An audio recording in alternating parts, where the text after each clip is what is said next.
Καλησπέρα μου σε όλους. Σήμερα θα μιλήσουμε για την αποκάλυψη του Γαβριήλ και για τον θνήσκον Μεσσία πριν τον Χριστό.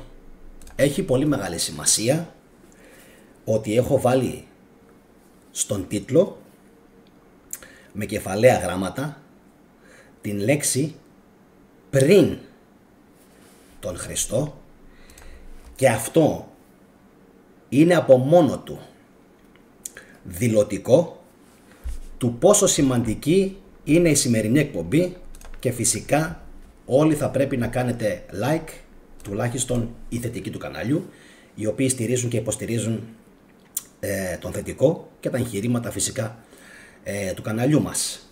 Τώρα, αν θυμόσαστε, πριν από λίγες ημέρες ανέβασα ένα βίντεο άκρος αποκαλυπτικό. Το θυμόσαστε όλοι. Αν δεν το έχετε δει, ή τουλάχιστον ο κόσμος ο οποίος θα παρακολουθήσει την εκπομπή αυτήν αργότερα, σας προτείνω να πάτε στην αντίστοιχη playlist που έχω για τον χριστιανισμό και εκεί πέρα θα βρείτε και το υπόψη βίντεο.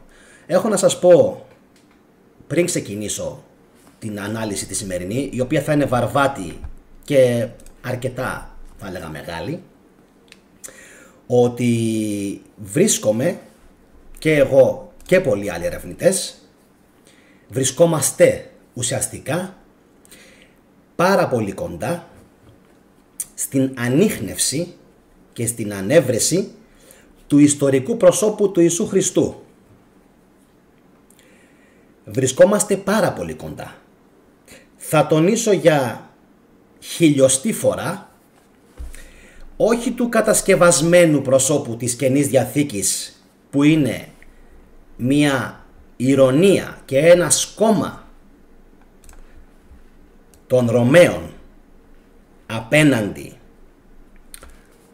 στους Ιουδαίους. Καμία σχέση.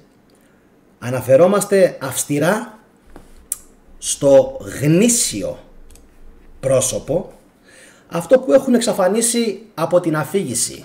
Και τώρα γεννιέται μια πάρα πολύ μεγάλη απορία.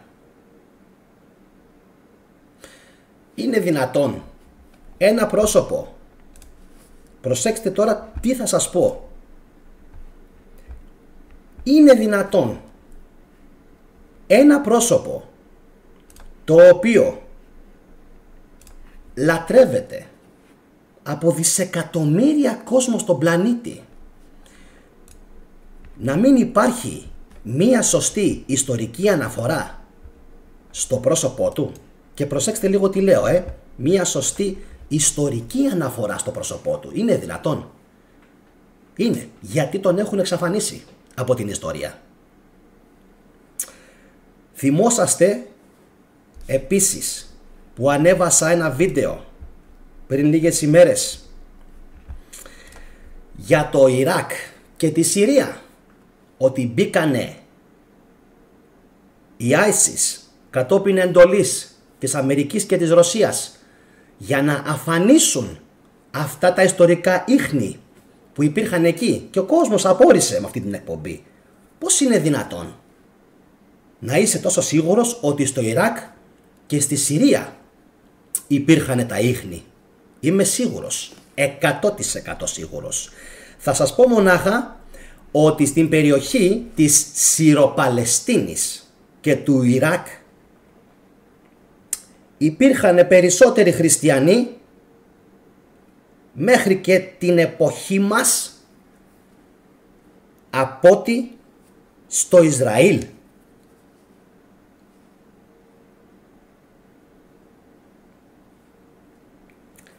Ξέρω ότι σήμερα για άλλη μια φορά θα ταράξω και θα ταρακονίσω τα νερά της επίσημης επιστήμης, τα μυαλά πολλών Ελλήνων, και αν με έχετε καταλάβει θα προσπαθήσω να μιλήσω πάρα πολύ αργά, με πολλές παύσεις ανάμεσα σε αυτά που λέω, για να μπορεί ο κόσμος να τα κατανοήσει ακόμα καλύτερα και ευκολότερα. επειδή αυτά που σας λέω είναι πάρα πολύ δύσκολα στην κατανόηση, μέχρι και εγώ δυσκολεύομαι και δηλώνω μαθητής των βίντεο μου, μαθητής, όχι δάσκαλος, μαθητής μαζί με εσάς, μαθαίνω και εγώ, θα σας πω μονάχα ένα πράγμα. Η πρώτη εντύπωση που είχαμε ότι το ιστορικό πρόσωπο που αναφέρεται ως Ιησούς Χριστός πλέον είχε να κάνει με την αρχαία περιοχή της Συρίας, της Παλαιστίνης, του Ιράκ και της Αιγύπτου, είχαμε πέσει μέσα. Αν το θυμόσαστε το βίντεο μου, ο Ιησούς Χριστός ήταν μάγος από την Αίγυπτο. Mind you, που λένε και οι Αμερικάνοι. Αυτό το βίντεο, δεν θα το πιστέψετε, είχε κάνει τότε 92% like. Τότε που ο κόσμος δεν με ήξερε. Θα σας πω για να καταλάβετε ότι το βίντεο μου για την Ανάσταση έχει τώρα 60 κάτι %, γιατί φυσικά δεν αρέσει στους χριστιανούς αυτό το πράγμα. Σήμερα αυτό που θα μάθουμε και θα αφηγηθούμε τα ισοπεδώνει όλα. Είναι τόσο σημαντικό. Είναι όμως καλό να ισοπεδώνουμε τα πάντα? Όχι φυσικά. Δεν είναι καλό να ισοπεδώνουμε τα πάντα. Είναι όμως καλό να βγαίνει η αλήθεια στη φόρα. Συμφωνείτε μαζί μου? Αν συμφωνείτε, κάντε like. Αν συμφωνείτε μαζί μου, κάντε like. Είναι καλό να βγαίνει στη φόρα η αλήθεια ή είναι καλό να την κρύβουμε και να κοιμόμαστε όρθιοι και απλά να το παίζουμε ότι ξέρουμε την αλήθεια? Λοιπόν, πριν μπω στην βαθύτατη ανάλυση της σημερινής εκπομπής, να σας δείξω κιόλας τι αφορά, τι είναι η Αποκάλυψη του Γαβριήλ. Είναι αυτό εδώ. Μη βιάζεστε, θα το δούμε σε λιγάκι. Έχουμε να πούμε πάρα πολλά. Όσοι δεν έχετε δει τις προηγούμενες εκπομπές, κάντε τώρα like και εγγραφή και δείτε τις προηγούμενες εκπομπές για να καταλάβετε τη σημερινή. Αλλιώς πιστεύω ότι θα δυσκολευτείτε αρκετά. Λοιπόν, πάμε πάλι στον Αρχάγγελο Γαβριήλ. Ωραία. Πριν μπω λοιπόν στην ανάλυση, θα σας πω κάτι προσωπικό που μου έτυχε πριν λίγες ημέρες και μετά θα μπούμε και στον Ιώσυπο. Ανέβαινα με το αυτοκίνητό μου προς το χωριό μου. Το χωριό μου είναι στη Δράμα. Εντάξει, στο Κατάφυτο. Περνώντας από το τελευταίο χωριό, πριν το δικό μου, το χωριό λέγεται Βαθύτοπο. Εκεί με χαιρέτησε ενός πολύ καλού μου φίλου ο θείος και εγώ πήγα στο σπίτι μου. Παρκάρω και έρχεται με φόρα και σταματάει δίπλα μου. Και του λέω τι έγινε? Κατεβαίνει από το αυτοκίνητο και τι κάνει? Με σφίγγει το χέρι πόσες φορές, με σφίγγει το χέρι, με παίρνει αγκαλιά και μου κάνει έτσι. Μέσωσες. Μέσωσες. Και να μου κάνει έτσι. Μέσωσες. Γιατί το λέει αυτό? Ξέρω ότι δεν έχω σώσει μόνο αυτόν. Έχω σώσει πάρα πολύ κόσμο από την φοβία που έχει επιβάλει ο χριστιανισμός. Θα έρθουμε και σε λιγάκι στη φοβία, πώς σχετίζεται με τους πλούσιους της κοινωνίας, με τους ματσό, και πώς μας θέλουν υπό. Κάντε εσείς like αν συμφωνείτε και σε αυτό μαζί μου, που πιστεύω ότι συμφωνείτε, ειδικά στο θέμα με τους πλούσιους. Λοιπόν, και με συγκίνησε πάρα πολύ, μπορώ να πω. Έπαθα πλάκα. Λέω ναι, δυνατόν. Με πήρε με το αυτοκίνητο από το τελευταίο χωριό πριν φτάσω στο δικό μου, μόνο και μόνο για να μου δώσει συγχαρητήρια για τις εκπομπές που κάνω. Και πόσο κόσμο έχω αφυπνίσει. Αυτό είναι φοβερό, έτσι. Λοιπόν, τώρα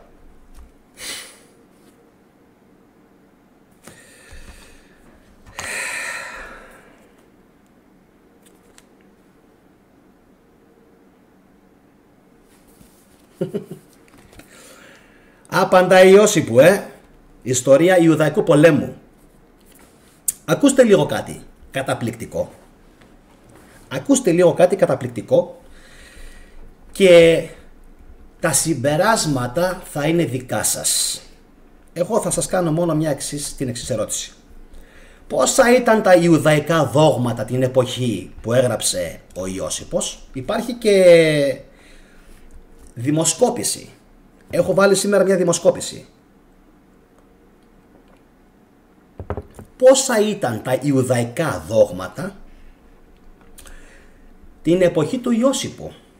1, 2, 3 ή 4. 1, 2, 3 ή 4. Τι πιστεύετε ότι ήταν? Πόσα μπορεί να ήταν? Ξέρω πλέον ότι με παρακολουθούν και πολλοί θεολόγοι και πολλοί της Εκκλησίας.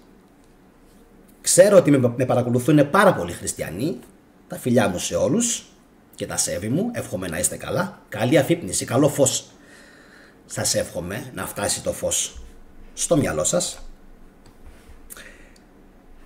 Πόσα ήταν τα δόγματα πριν μπούμε στο Gabriel Revelation και κάνουμε σήμερα την εις βάθος ανάλυση της πινακίδας που θα στείλει πολύ κόσμο σήμερα, είμαι σίγουρος.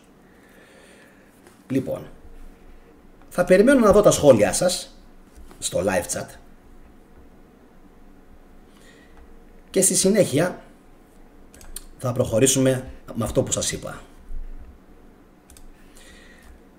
Λοιπόν, είσαστε έτοιμοι? Δείτε λίγο τι συμβαίνει με τον Ιώσιπο και με τον Χριστό. Ο Ιώσιπος πλην της Καινής Διαθήκης, η οποία Καινή Διαθήκη, ακούστε, δεν μετράει σαν ιστορικό τεκμήριο. Ακούστε εδώ τώρα τι γίνεται. Να πάθετε το σοκ της ζωής σας. Η Καινή Διαθήκη, όποιον και να ρωτήσετε ακαδημαϊκό, δεν μετράει σαν ιστορικό τεκμήριο. Το ξέρατε αυτό? Δηλαδή αυτά που λέει, ξέρουν πάνω κάτω οι ιστορικοί ότι είναι όλα παραμύθια. Μάλιστα. Το ξέρουν λοιπόν. Το ξέρουν. Το ξέρουν οι ακαδημαϊκοί. Το ξέρουν. Το ξέρουν οι θεολόγοι. Το ξέρουν. Το ξέρουν οι πλούσιοι της κοινωνίας. Το ξέρουν. Τι κάνουν λοιπόν γι' αυτό οι πλούσιοι? Θα σας τα πω σε λιγάκι. Δευτέρα Σάββατο οι πλούσιοι, τα αφεντικά, πάνε στις δουλειές, κακοποιούν το προσωπικό τους και την Κυριακή τους βλέπεις πρώτη μούρη στην εκκλησία. Ξαφνικά θυμούνται ότι είναι χριστιανοί. Μάλιστα. Δευτέρα Σάββατο κακοποιούν το προσωπικό τους με φωνές, με ύβρις, με κοροϊδίες, με ειρωνίες, με ένα σωρό, και την Κυριακή ξαφνικά γίνονται χριστιανοί. Έτσι. Το έχουμε. Θα καταλάβετε αμέσως που το πάω. Θα καταλάβετε. Έξυπνοι είστε. Ποιοι παρακολουθούν αυτό το κανάλι, πιστεύετε? Τη θετική ντοπαμίνη. Οι φτωχοί. Άντε και λίγοι πλούσιοι. Μερικοί που να είναι μεσαία τάξη. Οι φτωχοί με παρακολουθούν. Οι φτωχοί με στηρίζουν. Οι φτωχοί γίνονται μέλη της θετικής ντοπαμίνης. Θα καταλάβετε που το πάω. Οι φτωχοί. Ποιοι άλλοι με στηρίζουν? Επειδή υπήρξα μετανάστης. Οι Έλληνες της Αυστραλίας, του Καναδά, της Γερμανίας, της Ευρώπης γενικά, έτσι, και της Αμερικής. Τι σας λέει αυτό? Δεν είναι παράξενο? Είναι. Οπότε ποιοι δεν με βλέπουν και ποιοι δεν με στηρίζουν σε αυτή τη χώρα, πιστεύετε? Πολύ σωστά. Los ricos. The rich. Οι πλούσιοι δεν με στηρίζουν. Οι πλούσιοι δεν μπαίνουν να δουν τα βίντεό μου. Γιατί? Γιατί δεν τους νοιάζει κατά βάθος. Έχουν χεσμένη τη θρησκεία. Έχουν χεσμένο το χριστιανισμό. Έχουν χεσμένη την ιδεολογία του να μοιράζεσαι με τους φτωχότερους. Οι φτωχοί λοιπόν με βλέπουν. Άντε βαριά και η μεσαία τάξη να με στηρίζει. Όλοι οι υπόλοιποι τίποτα. Αυτό για να σας γίνει ένα μάθημα, τους πλούσιους, γιατί κάποιοι έχουν γράψει κατά καιρούς διάφορα σχόλια, τα οποία τα έχω σβήσει όλα φυσικά στο κανάλι. Εγώ ξέρω πάρα πολύ καλά ποιοι με στηρίζουν και θα ήθελα να τους πω αυτή τη στιγμή ένα μεγάλο ευχαριστώ. Δεν έχετε χάσει, πιστεύω, καθόλου από τη στήριξή σας. Σας την έχω επιστρέψει στο 10πλάσιο. Σήμερα όμως θα σας την επιστρέψω στο 20πλάσιο τη στήριξή σας. Και θα σας αποδείξω για άλλη μια φορά, για ποιο λόγο ο κόσμος αγαπάει τον Γιάννη Καραγιαννίδη, τον θετικό, και για ποιο λόγο ο Γιάννης είναι ο άσος στο μανίκι που έχει η Ελλάδα, αλλά δεν το ξέρει. Καιρός να το μάθει. Ακούστε λοιπόν τώρα πόσο σε εισαγωγικά ευφυής είμαι και πόσο για ηλίθιους μας περνάνε οι πλούσιοι και οι θεολόγοι και όλοι αυτοί στην Ελλάδα που το παίζουνε ταγί και πας και τους φυλάς και το χέρι. Τους κάνεις πλουσιότερους μέρα με τη μέρα και πας και τους φυλάς και το χέρι. Έτσι. Εγώ θα τρεπόμουνα προσωπικά. Ακούστε όμως τώρα ποιο είναι το απίστευτο. Τι συμβαίνει με αυτόν εδώ τον τύπο, με τον Ιώσιπο. Θα τα πω όσο πιο αργά μπορώ και νομίζω ότι όλοι θα πάθετε το κεφαλικό της ζωής σας. Αυτό δεν γίνεται, θα πείτε. Ακούστε. Τι ερώτηση έβαλα στη δημοσκόπηση σήμερα? Τι ρωτάω? Πόσα ιουδαϊκά δόγματα υπήρχαν την εποχή του Ιώσιπου που έγραψε το 70 με το 80 μετά Χριστόν? Το έχουμε. Η ψήφη είναι μόλις 77. Μπείτε λοιπόν και ψηφίστε. Ένα δόγμα, 2, 3 ή 4. Πριν σας αποκαλύψω αυτό που θέλω να σας πω, και είμαι σίγουρος ότι όσοι είναι διαβασμένοι ξέρουν πάρα πολύ καλά πού το πηγαίνω, θα συμφωνήσουν μαζί μου. 1, 2, 3, 4. Λοιπόν, ότι υπήρχε ένα δόγμα μέχρι στιγμής έχει ψηφίσει το 21%. Ότι υπήρχαν 2 δόγματα έχει ψηφίσει μέχρι στιγμής το 19%. Ότι υπήρχαν 3 δόγματα έχει ψηφίσει το 22%. Και ότι υπήρχαν 4 δόγματα έχει ψηφίσει το 38%. Για να δούμε λοιπόν, σύμφωνα με τον Ιώσιπο, πόσα υπήρχαν. Πριν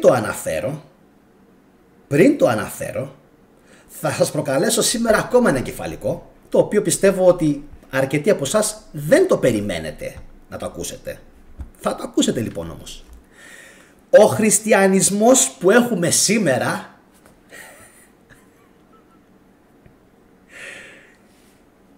θα έπρεπε να λέγεται παυλικός φαρισαϊσμός.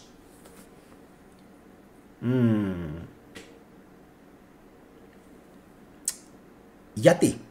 Αυτό είναι πρόβλημα. Αν θυμόσαστε, αυτό εδώ το μαϊμούνι, ο Ιώσιπος, ο οποίος άλλαξε πλευρά και πήγε με τους Ρωμαίους στη διάρκεια της εξέγερσης και της επανάστασης της Ιουδαίας, αυτό εδώ το μαϊμούνι, θα τα πω όλα σήμερα, όλα, πήγε με την πλευρά των Ρωμαίων. Το θυμόσαστε αυτό? Ωραία. Αυτό στα Φαρισαίος. Σας υποσχέθηκα, γι' αυτό κάντε εγγραφή, ότι στα επόμενα επεισόδια θα σας αποδείξω ότι ο Ιώσιπος είναι ένα και το αυτό πρόσωπο με τον Απόστολο Παύλο. Κοιτάξτε, Ιώσιπος και Παύλος είναι ένα και το αυτό πρόσωπο, σμίγουν.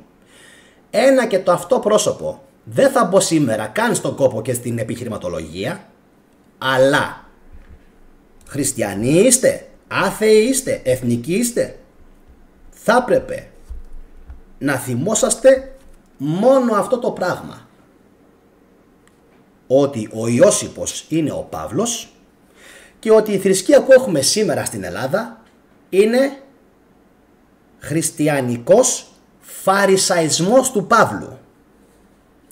Αυτοί που είναι πάρα πολύ βαθιά μέσα στην εκκλησία το ξέρουνε. Το ξέρουνε. Και αυτό τους προκαλεί εγκεφαλικά. Και όταν θα σας διαβάσω σε λιγάκι, αυτό εδώ τι αποκαλύπτει, εκεί είναι που θα πάθετε ακόμα πιο πολλά εγκεφαλικά. Γιατί αυτό το κείμενο που σας έδειξα μόλις τώρα είναι πριν από τον χριστιανισμό. Πριν. Και αν μάθετε τι λέει, θα σοκαριστείτε. Θα σοκαριστείτε. Έχουμε λοιπόν ένα πρόβλημα σε αυτή τη χώρα. Ότι είμαστε Φαρισαίοι.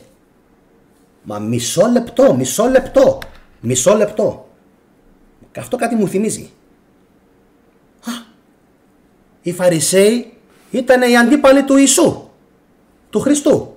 Σωστά. Τι έχουμε εμείς σήμερα? Χριστιανισμό. Από πού και σπου? Είσαι σίγουρος? Είσαι σίγουρη? Σίγουρα έχουμε σήμερα χριστιανισμό. Σίγουρα. Εγώ σας λέω ότι δεν έχουμε σήμερα χριστιανισμό. Πάμε να αποκαλύψουμε ότι σήμερα δεν έχουμε χριστιανισμό. Τουλάχιστον έτσι όπως τον ήθελε στις διδαχές του. Αν υπήρξε. Το πρόσωπο που έχουν εξαφανίσει. Λοιπόν, αγαπητέ Ιώσιπε, μαϊμούνι του κερατά.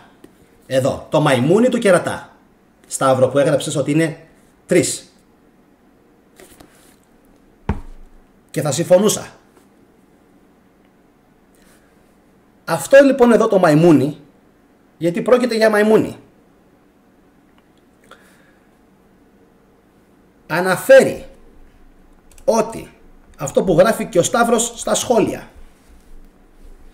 ότι ήτανε οι Φαρισαίοι, αυτοί που σύμφωνα με τα Ευαγγέλια της Ρώμης κυνήγησαν τον Χριστό, σύμφωνα με τα Ευαγγέλια της Ρώμης οι Φαρισαίοι, υπήρχαν οι Σαδουκαίοι, του Σάδοκ, τους οποίους τους λες αρχαίους Έλληνες επικούριους. Το έχουμε? Είχαν επηρεαστεί σε μεγάλο βαθμό οι Σαδουκαίοι από τους αρχαίους Έλληνες και το δόγμα, αν μπορούμε να το πούμε δόγμα, τη φιλοσοφία του Επικουρίου, και υπήρχαν, λέει ο Ιώσιπος, τα κεφαλικά για μετά, και οι Εσέοι, οι Πυθαγόροι του Ισραήλ. Οι Πυθαγόροι του Ισραήλ. Μάλιστα. Πολύ ωραία. 1, 2, 3. 1, 2, 3.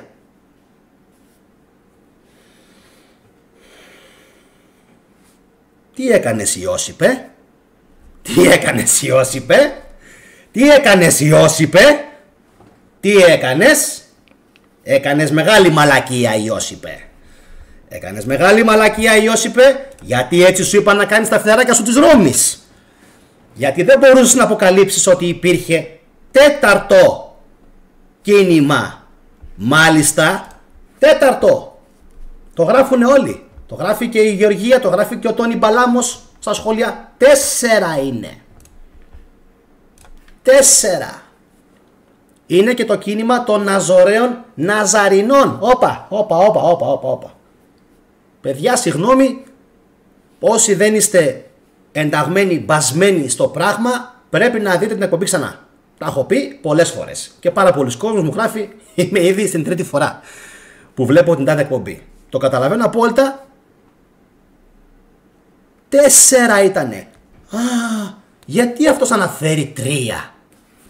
Μα είναι πάρα πολύ απλό. Γιατί αυτός εδώ, αυτή η μαϊμού ο Ιώσιπος, είναι μαζί με τους Ρωμαίους και δημιουργεί έναν άλλο Μεσσία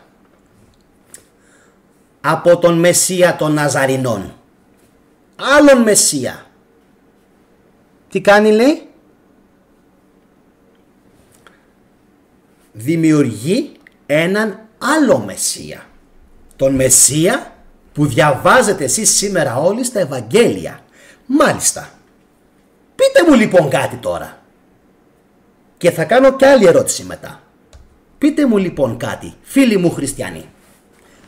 Εδώ ο μάγκας ο Ιώσιπος λέει ότι εκείνη την εποχή, το 70, είχαν υπάρξει μόνο 3. Γεωργία, Σταύρο και οι λοιποί φίλοι, ακούστε λίγο, κρατηθείτε. Τι έγινε,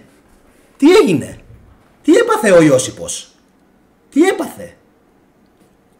Ξέχασε να αναφέρει ότι το 30 είχε σταυρωθεί και είχε αναστηθεί ο Χριστός. Τι έπαθε? Εγκεφαλικό έπαθε?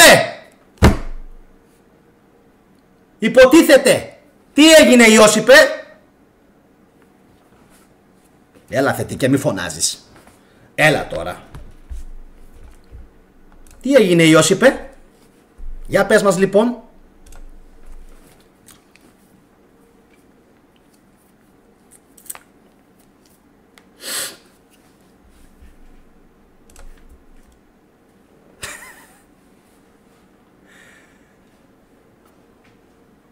Απίστευτο. Πώς γίνεται αυτό? Υποτίθεται το 30 είχε πεθάνει ο Χριστός.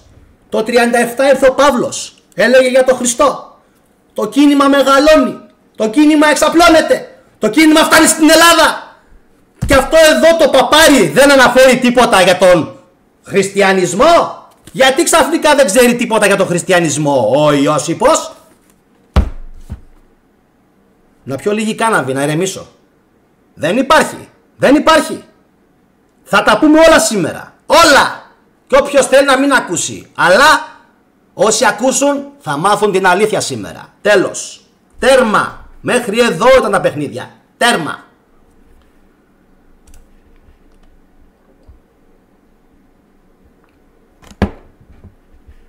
Λοιπόν.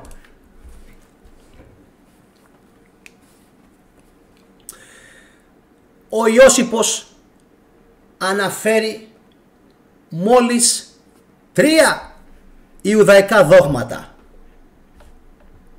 Το έχουμε. Των Εσέων, των Φαρισαίων και των Σαδουκαίων. Αλήθεια, σε ποιο δόγμα είναι και ο χριστιανισμός από όλα αυτά? Να κάνω και μια ωραία ερώτηση. Σίγουρα δεν είναι Εσέοι οι χριστιανοί. Μόνο σε κάτι μοναστήρια είναι και κάτι ασκητές. Σίγουρα δεν είναι Σαδουκαίοι, γιατί συχαίνονται τον Επικούριο. Τι μένει? Μάλιστα. Πολύ ωραία. Να κάνετε όλοι like και κοινοποίηση, παιδιά. Εγκεφαλικό. Δηλαδή, την εποχή που γράφει ο Ιώσιπος δεν ξέρει τίποτα για τα Ευαγγέλια. Τίποτα. Δεν ξέρει τίποτα για τους Ρωμαίους που σταύρωσαν τον Ιησού. Δεν ξέρει τίποτα για τον Ιησού που αναστήθηκε. Δεν ξέρει τίποτα για τον Παύλο. Υποτίθεται, αφού ο ίδιος του είναι ο Παύλος. Δεν ξέρει τίποτα για την Παναγία. Δεν αναφέρει τίποτα για τον Ιωσήφ. Δεν αναφέρει τίποτα για κανέναν. Μάλιστα. Τέλεια. Εν ολίγης, δεν ξέρει ο Ιώσιπος τίποτα. Ιώσιπε, ξέρεις. Μια χαρά ξέρει ο Ιώσιπος. Αλλά τι κάνει ο Ιώσιπος, κυρίες και κύριοι? Πολύ σωστά.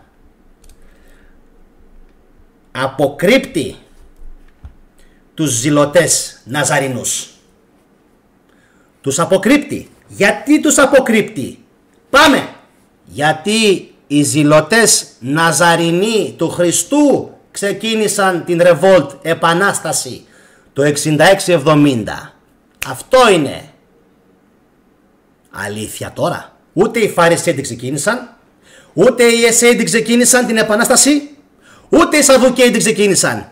Και το πιπάκι δεν το αναφέρει εδώ μέσα. Ποιοι ήταν αυτοί που ξεκίνησαν την επανάσταση? Κάνει τα στραβά μάτια.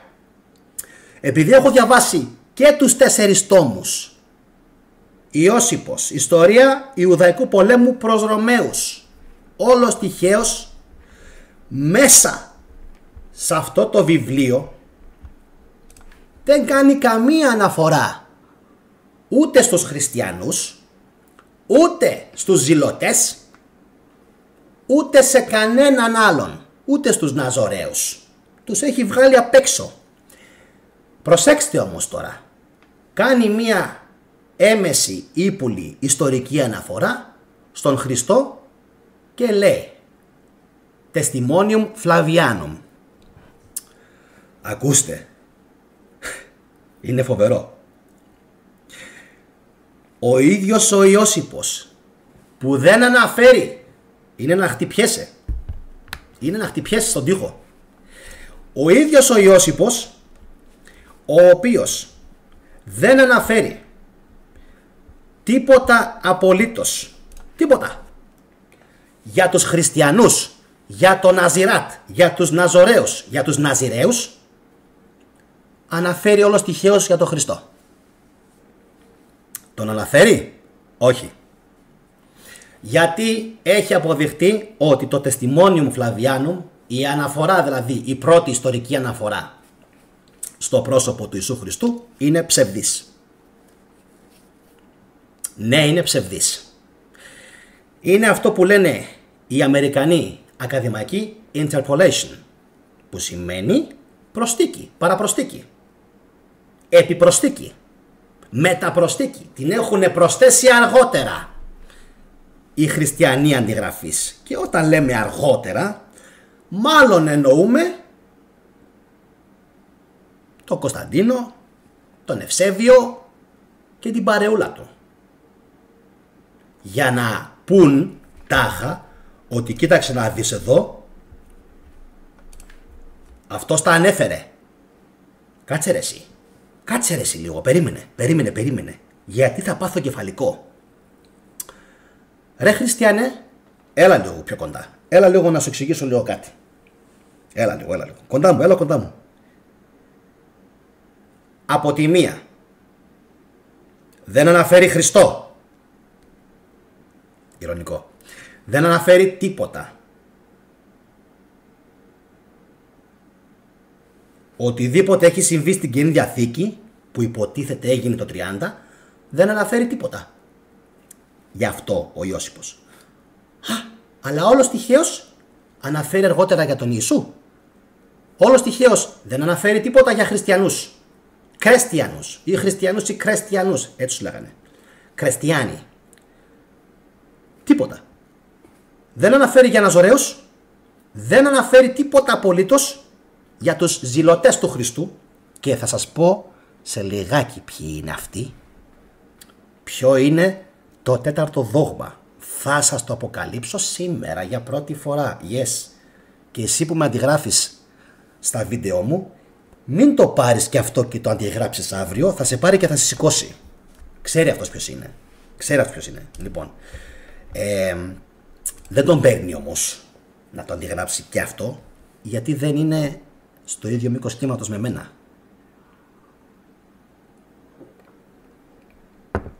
Πολύ ωραία. Αποδείξαμε λοιπόν ότι ο Ιώσιπος για κάποιο λόγο παραλείπει να μας αναφέρει οτιδήποτε. Οτιδήποτε για τον χριστιανισμό. Γεγονός που από μόνο του δείχνει ότι είναι βαλτός της Ρώμης. Τώρα, πολύ ωραία. Ιησούς Χριστός νικά και όλα τα κακά σκορπά. Ωραία. Ποιος είναι? Ποιος μπορεί να είναι? Κάνει νιάου στα κεραμίδια κάνει. Αφού αποδείξαμε ότι έχουν στείλει όλα τα γεγονότα της Επαναστάσεως της Ιουδαίας 35 και 40 χρόνια πίσω, από το 66-70 στο 29-33, το έχουμε αποδείξει αυτό, έτσι. Λοιπόν, μένει ένα πάρα πολύ απλό ερώτημα και ένα ζήτημα βασικά. Μήπως αυτός τελικά, ο Χριστός, όποιος και να ήταν, έδρασε εκεί ανάμεσα στο 66-70? Μάλιστα. Γιατί να έδρασε εκεί μέσα?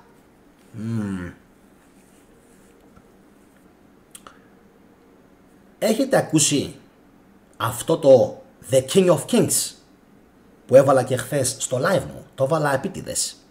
Έκανα ένα ωραίο live χθες το βράδυ για τα παιδιά του καναλιού.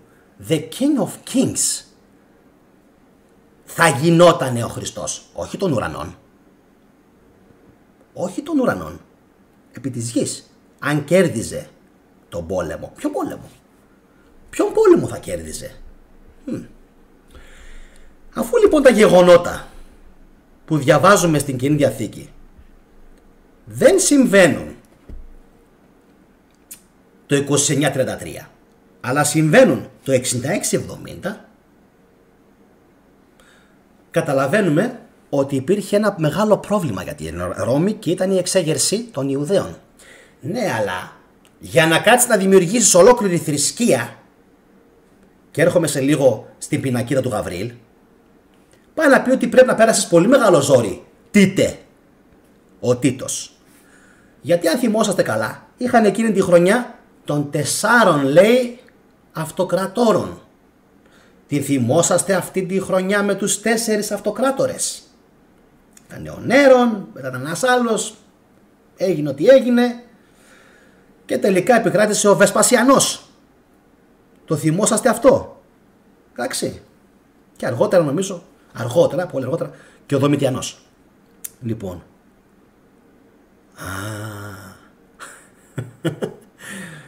Μήπως και εδώ ο Ιώσιπος έκανε μπινιά? Έκανε και εδώ μπινιά ο Ιώσιπος. Έκανε και εδώ μπινιά ο Ιώσιπος, γιατί ξέχασε να αναφέρει τον 5ο υποψήφιο για το θρόνο της Ρώμης. Τον 5ο. Τον ξέχασε τον 5ο. Τι έγινε, αγόρι μου, σου ξέφυγε? Σου διέφυγε? Δεν μπορεί να σου διέφυγε αφού τον κατέβασε από το σταυρό. Τι? Έλα τώρα, δεν είμαι μαλάκας. Σε παρακαλώ πολύ. Εσύ τον κατέβασες από το σταυρό και δεν ξέρεις τι απέγινε ο 5ος για το θρόνο αυτοκράτορας, ο King of Kings. Τα έχω αναφέρει σε άλλες εκπομπές. Ξέρω, είναι πολλά, είναι εγκεφαλικά, δεν πειράζει. Λίγα. Ο κόσμος σιγά σιγά μαθαίνει, αφυπνίζεται, μαζί και με εσάς μαθαίνω κι εγώ. Τα έχουμε πει αυτά. Στην αυτοβιογραφία του τα λέει. Οι 2 σταυρωμένοι πέθαναν, ο ένας σώθηκε. Έχει ταυτιστεί με τον Ελεάζαρ, έχει ταυτιστεί με τον Σίμωνα, αλλά από ό,τι φαίνεται τελικά δεν πρέπει να είναι έτσι τα πράγματα.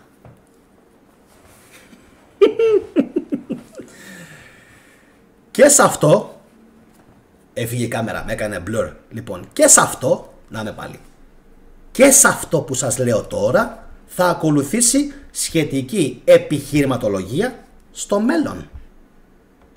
Εντάξει, στο μέλλον κάντε εγγραφή σχετικά με όλα αυτά που σας λέω. Σύρο-Παλαιστίνη, Φινίκη, Αίγυπτος, ένα βασίλειο που το έχουν καταστρέψει και το έχουν εξαφανίσει. Ποιο είναι, γιατί το έχουν εξαφανίσει? Κάτσε πριν.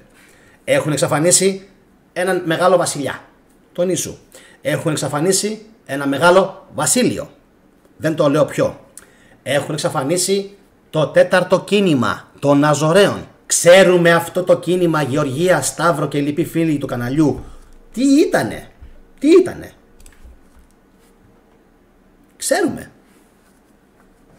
Ξέρουμε.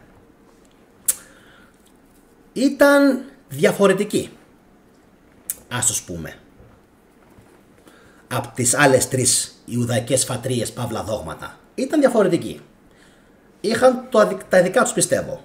Και μάλλον ήταν πολυθεϊστές. Όπα.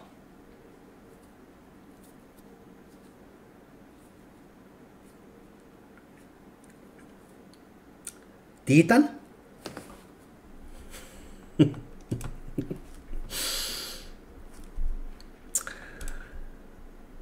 Αυτό που βλέπουμε τώρα, πολύ ωραίο σχόλιο, από έναν φίλο που μου γράφει οι τέκτονες της εποχής, ο Τόνι Μπαλάμος. Έξυπνος.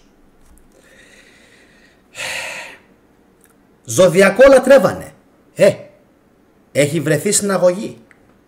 Λατρεύαν το ζωδιακό. Όπου ο ζωδιακός, σε παρακαλώ πολύ, 12. Μάλιστα. Τι άλλο λατρεύανε? Τους 7 πλανήτες. Αλήθεια? Ναι. Τι μπορεί να σημαίνει αυτό?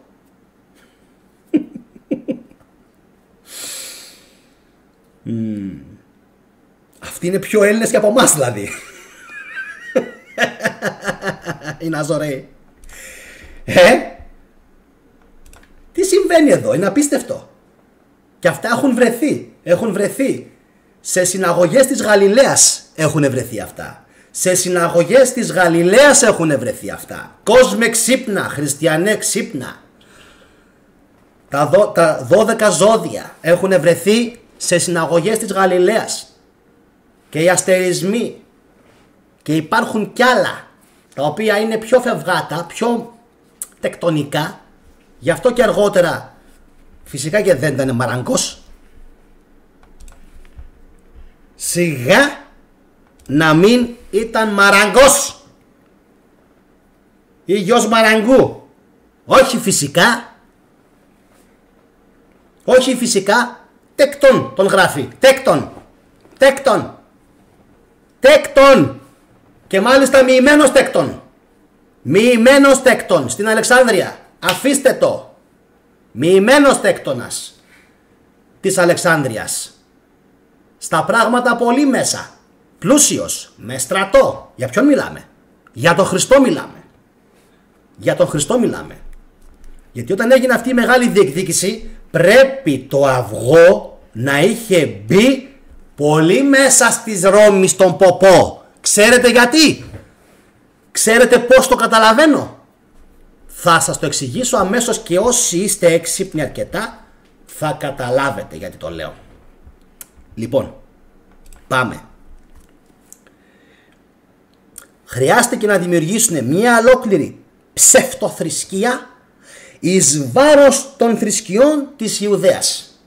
Είπαμε ότι είχαν 4.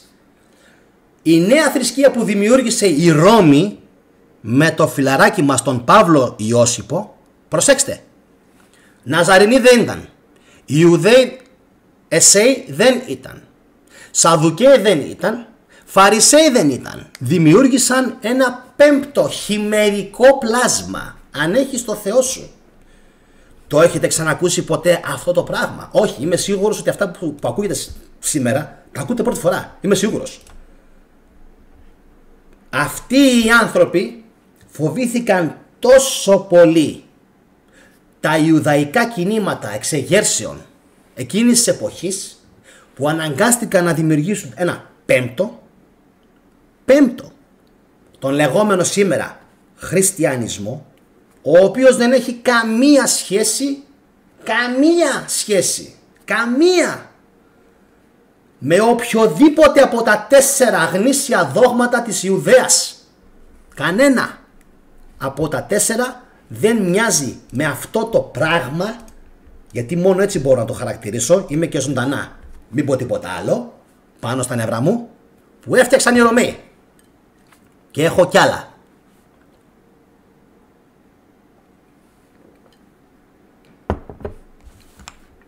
Τρομερό.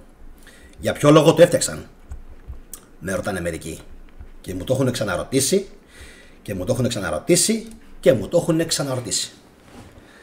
Φίλε μου και φίλοι μου, το έχω πει γιατί το έφτιαξαν. Έλεγχος και λεφτά. Τι δεν καταλαβαίνεις?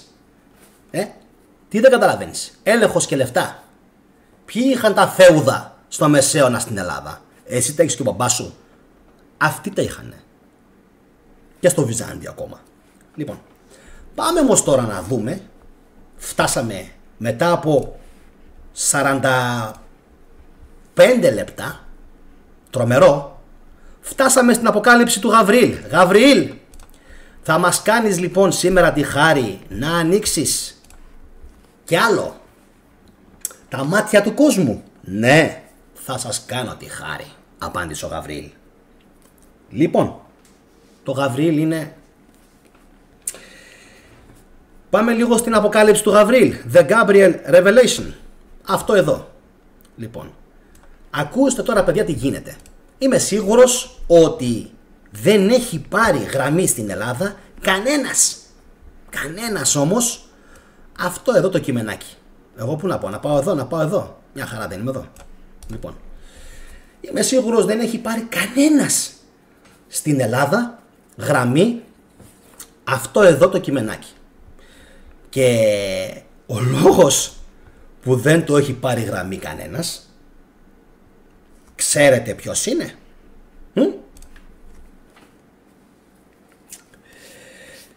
Καίει το χριστιανισμό και καίει ιδιαίτερα τον χριστιανισμό της Ρώμης. Sorry, αλλά έτσι είναι τα πράγματα. Λοιπόν, το βίντεο μας σήμερα θα μπορούσε να έχει και άλλη ονομασία, με βάση όσα έχω αναφέρει από τον Ιώσιπο. Θα μπορούσε, λοιπόν, λέγεται η Αποκάλυψη του Γαβριήλ και ο θνήσκον Μεσσίας πριν τον Χριστό. Πριν τον Χριστό. Θα μπορούσα επίσης να προσθέσω πριν τον Χριστό της Ρώμης. Της Ρώμης. Λοιπόν, τι αναφέρει? Καταρχάς είναι στα αραμαϊκά. Ωραία. Πρέπει πρώτα να πούμε από ποια εποχή είναι. Από ποια εποχή είναι? Κάποιοι λένε είναι λίγο μετά την καταστροφή των Ιεροσολύμων από τον Τίτο. Όπου και κολλάει μεσιανικά με τον Σίμωνα. Ωραία, το αναφέραμε και στην προηγούμενη εκπομπή. Οι περισσότεροι όμως Ισραηλινοί, γιατί στο προηγούμενο μου βίντεο συμβουλεύτηκα National Geographic ιστορικούς, αν καταλαβαίνετε. Λοιπόν, έκατσα και ασχολήθηκα με αυτό εδώ το κειμενάκι, το οποίο όπως σας ανέφερα και στην αρχή του βίντεο, και η ολοζώντανο το οικοδόμημα του χριστιανισμού, το κατακαίει όλο. Δεν αφήνει ίχνος. Ίχνος. Σταγόνα. Θα σας πω σε λιγάκι γιατί. Κάντε λίγη υπομονή. Δεν μπορώ να πιστέψω πως αυτές οι πληροφορίες δεν βγαίνουν προς τα έξω. Είναι απίστευτο. Πώς? Είδατε εσείς κάτι να παίξει μήπως στην ΕΡΤ γι' αυτό εδώ? Όχι. Μετά σε λέει ο άλλος, γιατί να βλέπουμε YouTube? Έκατσα και ασχολήθηκα λοιπόν με την μετάφραση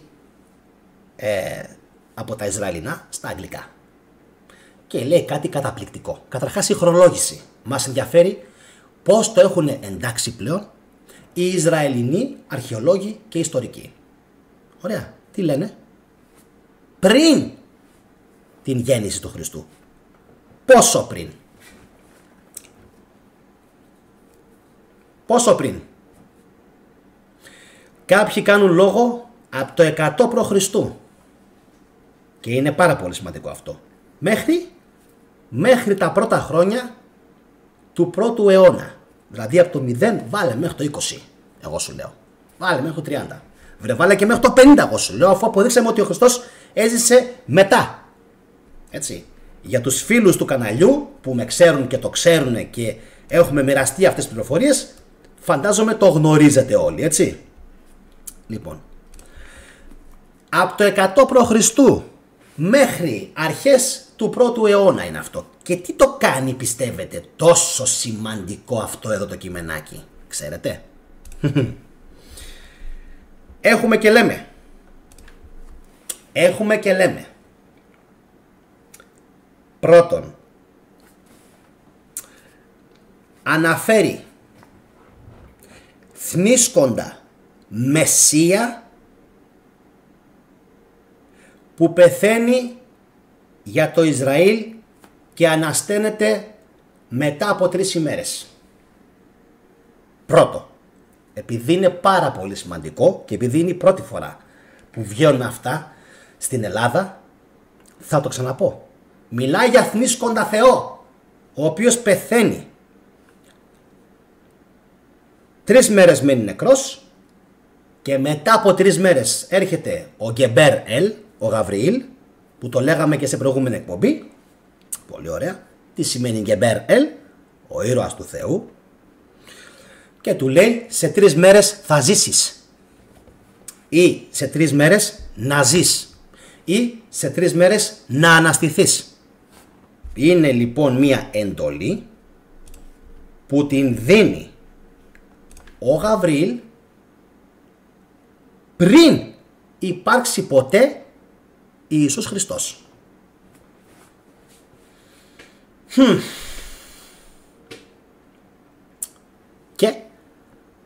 Και εδώ είναι ξεκάθαρο. Μιλάμε για μεσιανικό κίνημα, αδερφάκι, ξαδερφάκι των Αζωραίων. Πριν καν έχουμε αναφορά από τα Ευαγγέλια, το 80-90% που γράφτηκαν. Καν.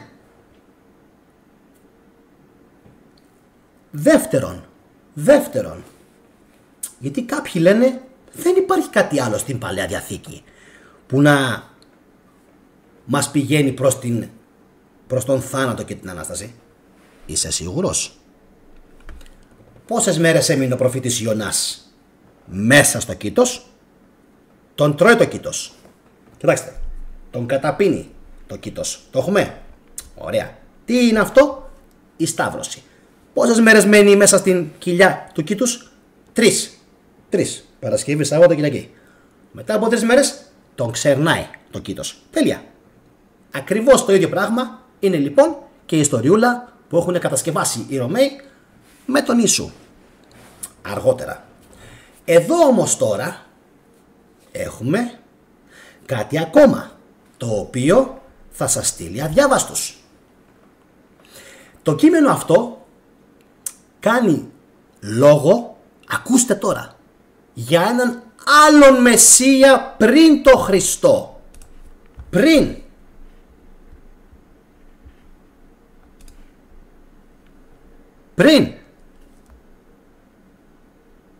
Μάλιστα. Και ποιος είναι αυτός? Ο Εφραίμ. Έτσι λέγεται. Και δεν είναι καθόλου στημένο αυτό που γράφει ο Αντώνης. Δεν είναι καθόλου στημένο. Είναι 100% γνήσιο αυτό εδώ το κείμενο, γιατί βρέθηκε, προσέξτε, εντυχισμένο ήτανε. Αν το βλέπετε έτσι τώρα που μοιάζει, δεν είναι χαρτί, δεν είναι πάπυρος. Είναι πέτρα, η οποία πέτρα ήταν εντυχισμένη είτε σε σπίτι είτε σε συναγωγή. Περισσότερα σε λίγο. Λοιπόν, επαναλαμβάνω, το δεύτερο σημαντικό στοιχείο αυτής εδώ της πέτρας που βρέθηκε στα σύνορα με τον Λίβανο, κοντά στη Νεκρά Θάλασσα. Πάλι κοντά στη Νεκρά Θάλασσα. Σας θυμίζει κάτι? Τα χειρόγραφα της Νεκράς Θάλασσας. Γιατί είναι όλα εκεί κοντά? Γιατί μάλλον εκεί πρέπει να φύγανε οι τελευταίοι ακόλουθοι των Ζηλωτών, των Αζωραίων και των Εσέων. Στη Νεκρά Θάλασσα πρέπει να φύγανε. Όταν έπεσε η Ιερουσαλήμ το 70, οι Εσέοι και οι Ζηλωτές, μάλλον οι τελευταίοι από αυτούς, διαφύγανε εκεί. Έτσι εξηγούνται, να το πω λίγο πιο κοντά στο μικρόφωνο, έτσι εξηγούνται και οι πολλοί χριστιανοί στη Συρία, τον Λίβανο και το Ιράκ, τους οποίους όμως τους εξαφάνισαν τα τελευταία χρόνια. Βούλωνε, μη λες πολλά, άστο. Κρύβε λόγια. Βούλωνε, κρύβε λόγια. Αυτά δεν τα λες. Αυτά δεν τα λες. Δεν τα ξέρει κανένας. Σκάσε. Αυτά μην τα λες. Θα έχουμε πρόβλημα. Εντάξει. Εξηγούμε. Εντάξει. Θα έχουμε πρόβλημα. Το βουλώνουμε και δεν λέμε τίποτα. Λίβανος, Ιορδανία, Ιράκ, Συρία. Γεμάτα χριστιανούς. Γιατί? Κάνε εγγραφή. Στο μακρινό μέλλον, όταν θα μπορέσουμε να τα πούμε, θα τα πούμε. Δεν χρειάζεται σήμερα να πούμε τίποτα παραπάνω. Τίποτα. Οι Έλληνες δεν είναι ακόμα έτοιμοι. Το έχουν αποδείξει. Έτοιμοι είναι μερικές εκατοντάδες του καναλιού αυτού. Πάρα πολύ λίγοι. Πάρα πολύ λίγοι. Προσωπικά δυσαρεστημένος, αλλά δεν πειράζει, δεν χάνουμε τίποτα. Πάντα ούτως ή άλλως η γνώση ήταν για λίγους. Τέσπα. Συνεχίζουμε. Το έχουμε μέχρι στιγμής. Είμαστε καλά. Αντέχουμε. Ωραία. Το κείμενο λοιπόν αυτό εδώ πέρα είναι προχριστιανικό. Έτσι. Και αναφέρει έναν θνήσκοντα Μεσσία, ο οποίος θα λέγεται Εφραίμ και θα είναι το άλλο το στοιχείο, ξέρετε ποιο είναι? Γιος του Ιωσήφ. Βρήκαμε τον πελά μας. Βρήκαμε τον πελά μας σήμερα. Τι θα είναι? Yes. Μάλιστα. Το κείμενο λοιπόν αυτό, πέραν του ότι αναφέρει ότι ο Γαβριήλ λέει σε κάποιον ότι σε 3 μέρες θα ζήσεις ή θα αναστηθείς, αναφέρει ξεκάθαρα ότι θα είναι κάποιος Εφραίμ, γιος του γιος του Ιωσήφ. Πρόβλημα. Αυτό είναι μεγάλο πρόβλημα. Αυτό είναι πολύ μεγάλο πρόβλημα. Κυρίως για την Εκκλησία πολύ μεγάλο πρόβλημα είναι αυτό. Πάρα πολύ μεγάλο πρόβλημα. Τι έχουμε εδώ? Έχουμε έναν Μεσσία και μπαίνω στο τρίτο στοιχείο της αφήγησης, το οποίο θα σας αφήσει άφωνους, ο οποίος δεν θα είναι, το γράφει το κείμενο, δεν θα είναι δαβιδικός απόγονος και δεν θα πολεμήσει. Ειρηνικά θα καταφέρει το στόχο του ενάντια στον εχθρό, λέει. Δεν διευκρινίζει το κείμενο σε ποιον εχθρό. Αφήνει να εννοηθεί εύκολα, εννοείται, στους Ρωμαίους. Υπάρχει πρόβλημα. Αυτό είναι πρόβλημα από μόνο του. Δημιουργεί μεγάλο πρόβλημα στην Εκκλησία. Έχουμε και λέμε θνήσκοντας Μεσσίας. Τι μας θυμίζει αυτό? Θνήσκοντας Έλληνας Θεός.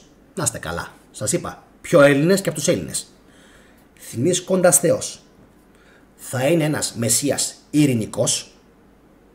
Δεν θα πολεμήσει. Μετά από 3 μέρες θα υποφέρει, θα πεθάνει, θα αναστηθεί. Δεν λέει για σταύρωση. Δεν λέει για σταύρωση, το τονίζω. Θα αναστηθεί μετά από 3 μέρες και θα είναι ειρηνικός Μεσσίας και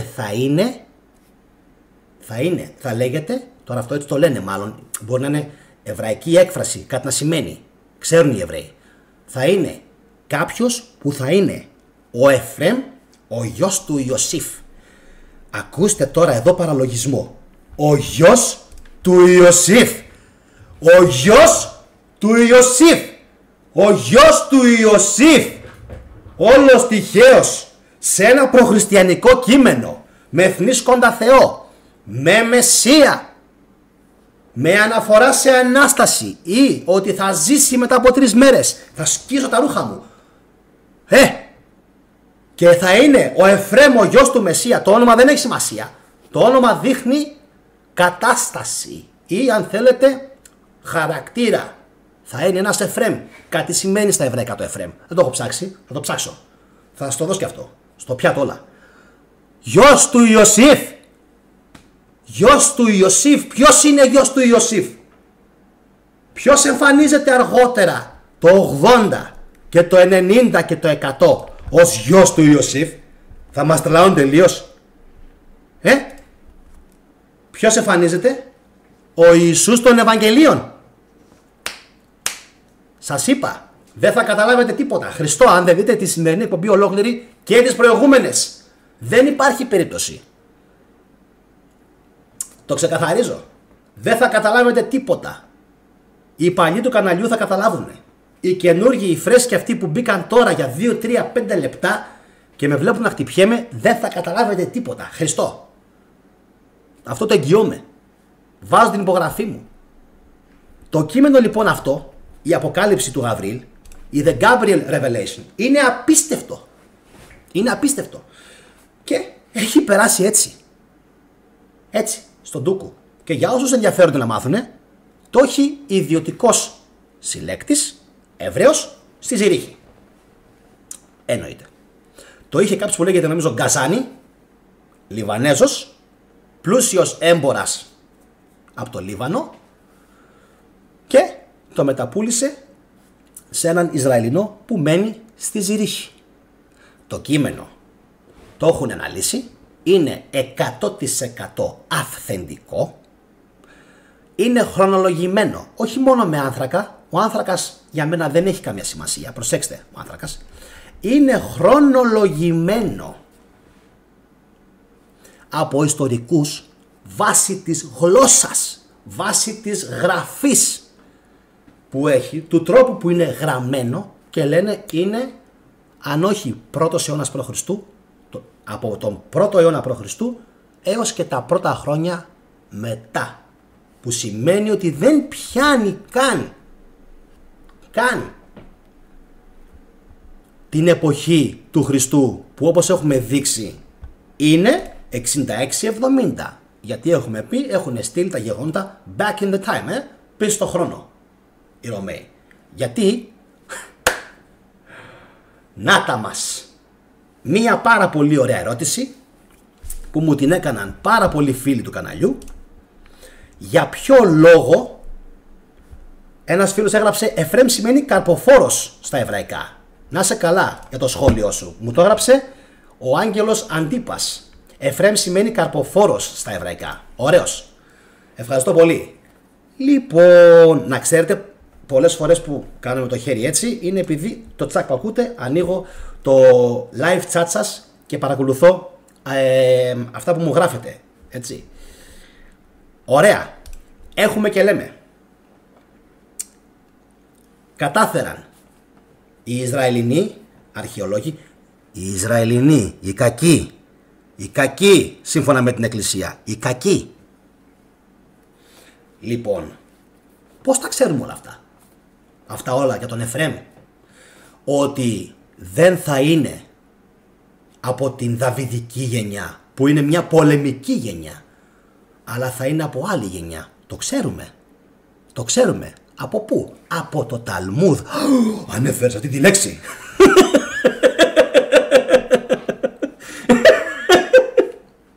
Cheers.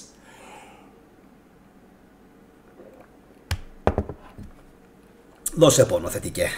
Δώσε πόνο θετικέ σε όποιον θέλει να μάθει την αλήθεια. Το ξέρουμε λοιπόν. Το ξέρουμε. Γιατί το αναφέρει και το Ταλμούδ. Εκτός λοιπόν από αυτή την επιγραφή, το αναφέρει και το Ταλμούδ. Ότι τι? Κάποια στιγμή, γι' αυτό η Εκκλησία δεν θέλει φυσικά να μάθεις τίποτα. Και όσες φορές έχει μεταφραστεί το Ταλμούδ, έχει μεταφραστεί από Ταλιμπάν. Οι οποίοι Ταλιμπάν δεν αναφέρουν αυτά που όντως γράφει το Ταλμούδ. Γιατί τους χαλάει το Μεσσία. Και ποιοι είναι αυτοί που καταπολεμάνε το Ταλμούδ, πιστεύετε? Κοίτα να δεις ποιοι είναι αυτοί. Ρούτσκι, οι Ρώσοι. Γιατί οι Ρώσοι? Γιατί οι Ρώσοι θέλουν τον πανσλαβισμό. Μπορεί τώρα να χαλάσει το όνειρο της μεγάλης Ρωσίας και να αποκαλύψεις πράγματα στο Ιράκ και στη Συρία και στο Λίβανο που καίνε το χριστιανισμό? Δεν μπορείς. Απαγορεύεται. Γιατί εμείς πιστεύαμε, λένε τώρα οι Ευαγγελιστές της Αμερικής και οι Ρώσοι της Ρωσίας, εμείς πιστεύαμε ότι ήμασταν ασφαλείς. Τόσες σταυροφορίες είχαν γίνει. Πιστεύαμε ότι είχαμε καταστρέψει τα πάντα στην Ιερουσαλήμ. Ναι μαλάκα. Κατέστρεψες τα πάντα όντως στην Ιερουσαλήμ. Όντως. Και στην Παλαιστίνη. Και πήγες και έχτισες σιωνιστικό κράτος. Όχι οι Ισραηλινοί, οι Ιουδαίοι. Στη θρησκεία. Οι σιωνιστές της Αμερικής. Πήγες και μούστησες εκεί κράτος για να εξαφανίσεις όλα τα ίχνη. Γιατί μαλάκα νόμιζες ότι εκεί ήταν ο Χριστός. Έφαγες όμως τη λούτσα. Δεν ήταν εκεί ο Χριστός. Πάρ' τα παπάρια μου τώρα. Δεν ήταν εκεί το βασίλειό του. Έκατσες καλά τώρα εδώ πάνω? Σ' άρεσε? Έφτιαξες ένα ολόκληρο κολοκράτος εκεί πέρα που τώρα εκμηδενίζει και γενοκτονεί τους Παλαιστίνιους, γιατί νόμιζες ότι οι αρχαιολογικές αναφορές θα ήταν εκεί. Δεν ήταν εκεί όμως. Πόσο μ' αρέσει όταν κάνω αυτές τις εκπομπές. Πόσο μ' αρέσει όταν κάνω αυτές τις εκπομπές. Δεν μπορείτε να φανταστείτε πώς νιώθω μετά. Δεν μπορείτε να φανταστείτε πώς αισθάνομαι. Αυτοί λοιπόν οι άνθρωποι που πιστεύανε ότι πιάσανε τον από τα κάκαλα, την πάτησαν άσχημα. Ξέρετε γιατί? Γιατί πήγανε στην Ιερουσαλήμ οι σιωνιστές. Επαναλαμβάνω, όχι οι Εβραίοι, οι σιωνιστές της Αμερικής. Και έστειλαν ένα σωρό αρχαιολόγους να κάνουν ανασκαφές και ανασκαφές και ανασκαφές. Και όσο και να ψάχνεις μαλάκα δεν θα βρεις ποτέ τη Ναζαρέτ. Τούβλο, γιατί η Ναζαρέτ δεν ήταν εκεί. Η Ναζαρέτ δεν ήταν εκεί. Η Ναζαρέτ δεν υπήρξε ποτέ. Η πατρίδα όμως του Ιησού δεν ήτανε ούτε στην Παλαιστίνη ούτε στο Ισραήλ. Πού ήτανε? Κάνε εγγραφή για να το μάθεις. Δεν το λέω σήμερα γιατί είσαι πονηρός και αύριο θα πας και θα λες εγώ το ήξερα. Την τύφλωση δεν ξέρεις. Το έχουμε? Το έχουμε, είμαστε ok, είμαστε καλά, αντέχουμε. Λοιπόν, με όλα τα παραπάνω αρχίζει και, όχι αρχίζει, τελειώνει. Όσοι με έχετε παρακολουθήσει τα προηγούμενα 4 χρόνια, ξέρετε τι έρευνα έχω ρίξει, ξέρετε τι έχω αποκαλύψει, ξέρετε τι έχω κάνει. Το ξέρετε. Θυμόσαστε, γιατί αυτό τώρα εδώ πέρα είναι μια επιγραφή. Θυμόσαστε όμως και μια άλλη επιγραφή που βρέθηκε στην Αλεξάνδρεια, που έλεγε δια Χριστού ο γόηστες, γιατί εγώ δεν ξεχνάω. Δια Χριστού ο μάγος δηλαδή. Ο μάγος, ο γητευτής, ο σαγηνευτής. Δια Χριστού ο γόηστες.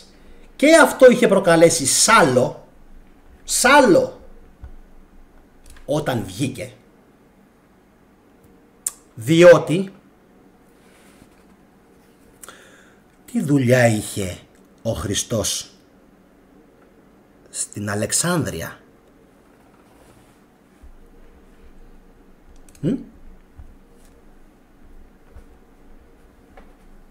Τι δουλειά να είχε άραγε? Στην Αλεξάνδρεια ο Ιησούς. Θα σας το πω και αυτό. Θυμόσαστε που αυτό εδώ το μαϊμούνι, γιατί λέει και καλά πράγματα μέσα, γιατί πρέπει να τα πει. Έχει αλλάξει όμως τα ονόματα, όπως έχουν αλλάξει και τα ονόματα οι Εβραίοι στην Παλαιά Διαθήκη. Τι κάνανε, ξέρετε τι κάνανε? Κρατηθείτε λιγάκι.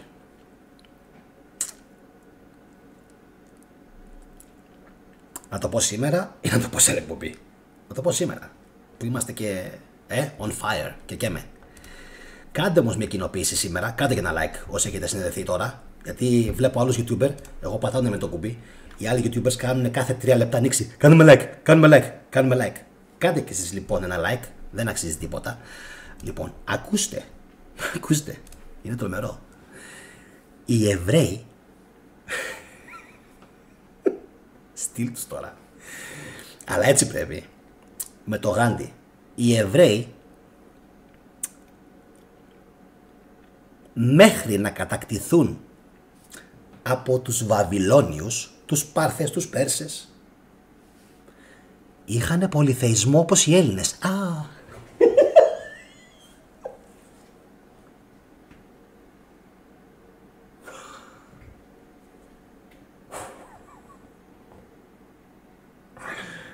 Τι? Μενογά. Εντάξει τώρα, αυτά είναι ψίχουλα, δεν είναι τίποτα τώρα αυτά. Η 7φωτη λιχνία, ότι είναι οι 7 πλανήτες. Αυτά δεν είναι τίποτα. Λοιπόν, πάμε να συνεχίσουμε. Να το πω άλλη μια φορά και να σας εξηγήσω και το γιατί. Οι Εβραίοι μέχρι να κατακτηθούν και να ταπεινωθούν ουσιαστικά, γιατί ταπεινώθηκαν από τους Πέρσες, δεν είχαν μόνο τον Γιάχ που είναι ο Θεός της Ελλήνης, ο Γιάουε, και μερικοί Έλληνες τον προσβάλλουν πια τόσο πολύ, λες και εμείς δεν είχαμε την Εκάτη. Πού το κακό? Ο Γιάχ, ο Γιάουε είναι ο Θεός της Ελλήνης, the moon god. Λοιπόν, και ο Ελ, ο ήλιος, ο Θεός του φωτός. Έλατε όμως που είχαν πολυθεϊσμό. Και τι κάνανε? Μόλις κατακτήθηκαν από τους Πέρσες και τους Βαβυλώνιους, αισθάνθηκαν τόσο μεγάλη ντροπή για την κατάκτηση, έλα λίγο κοντά, που οι πατριάρχες μετά τα άλλαξαν όλα. Ποιοι πατριάρχες? Οι προφήτες του Ισραήλ που ακολούθησαν. Μην το πεις όμως πουθενά, δες το υποθετικός ούτε κι αυτό.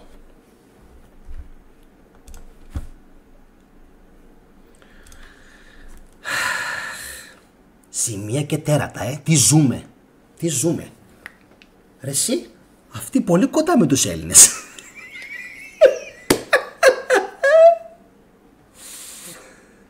Πολύ κοντά με τους Έλληνες οι Ιουδαίοι. Τι γίνεται, Μέχρι λοιπόν, για να σοβαρευτούμε, μέχρι την κατάκτηση από τους Βαβυλώνιους, οι Εβραίοι είχανε πολυθεϊσμό. Δεν πίστευαν μόνο στον Γιάχ.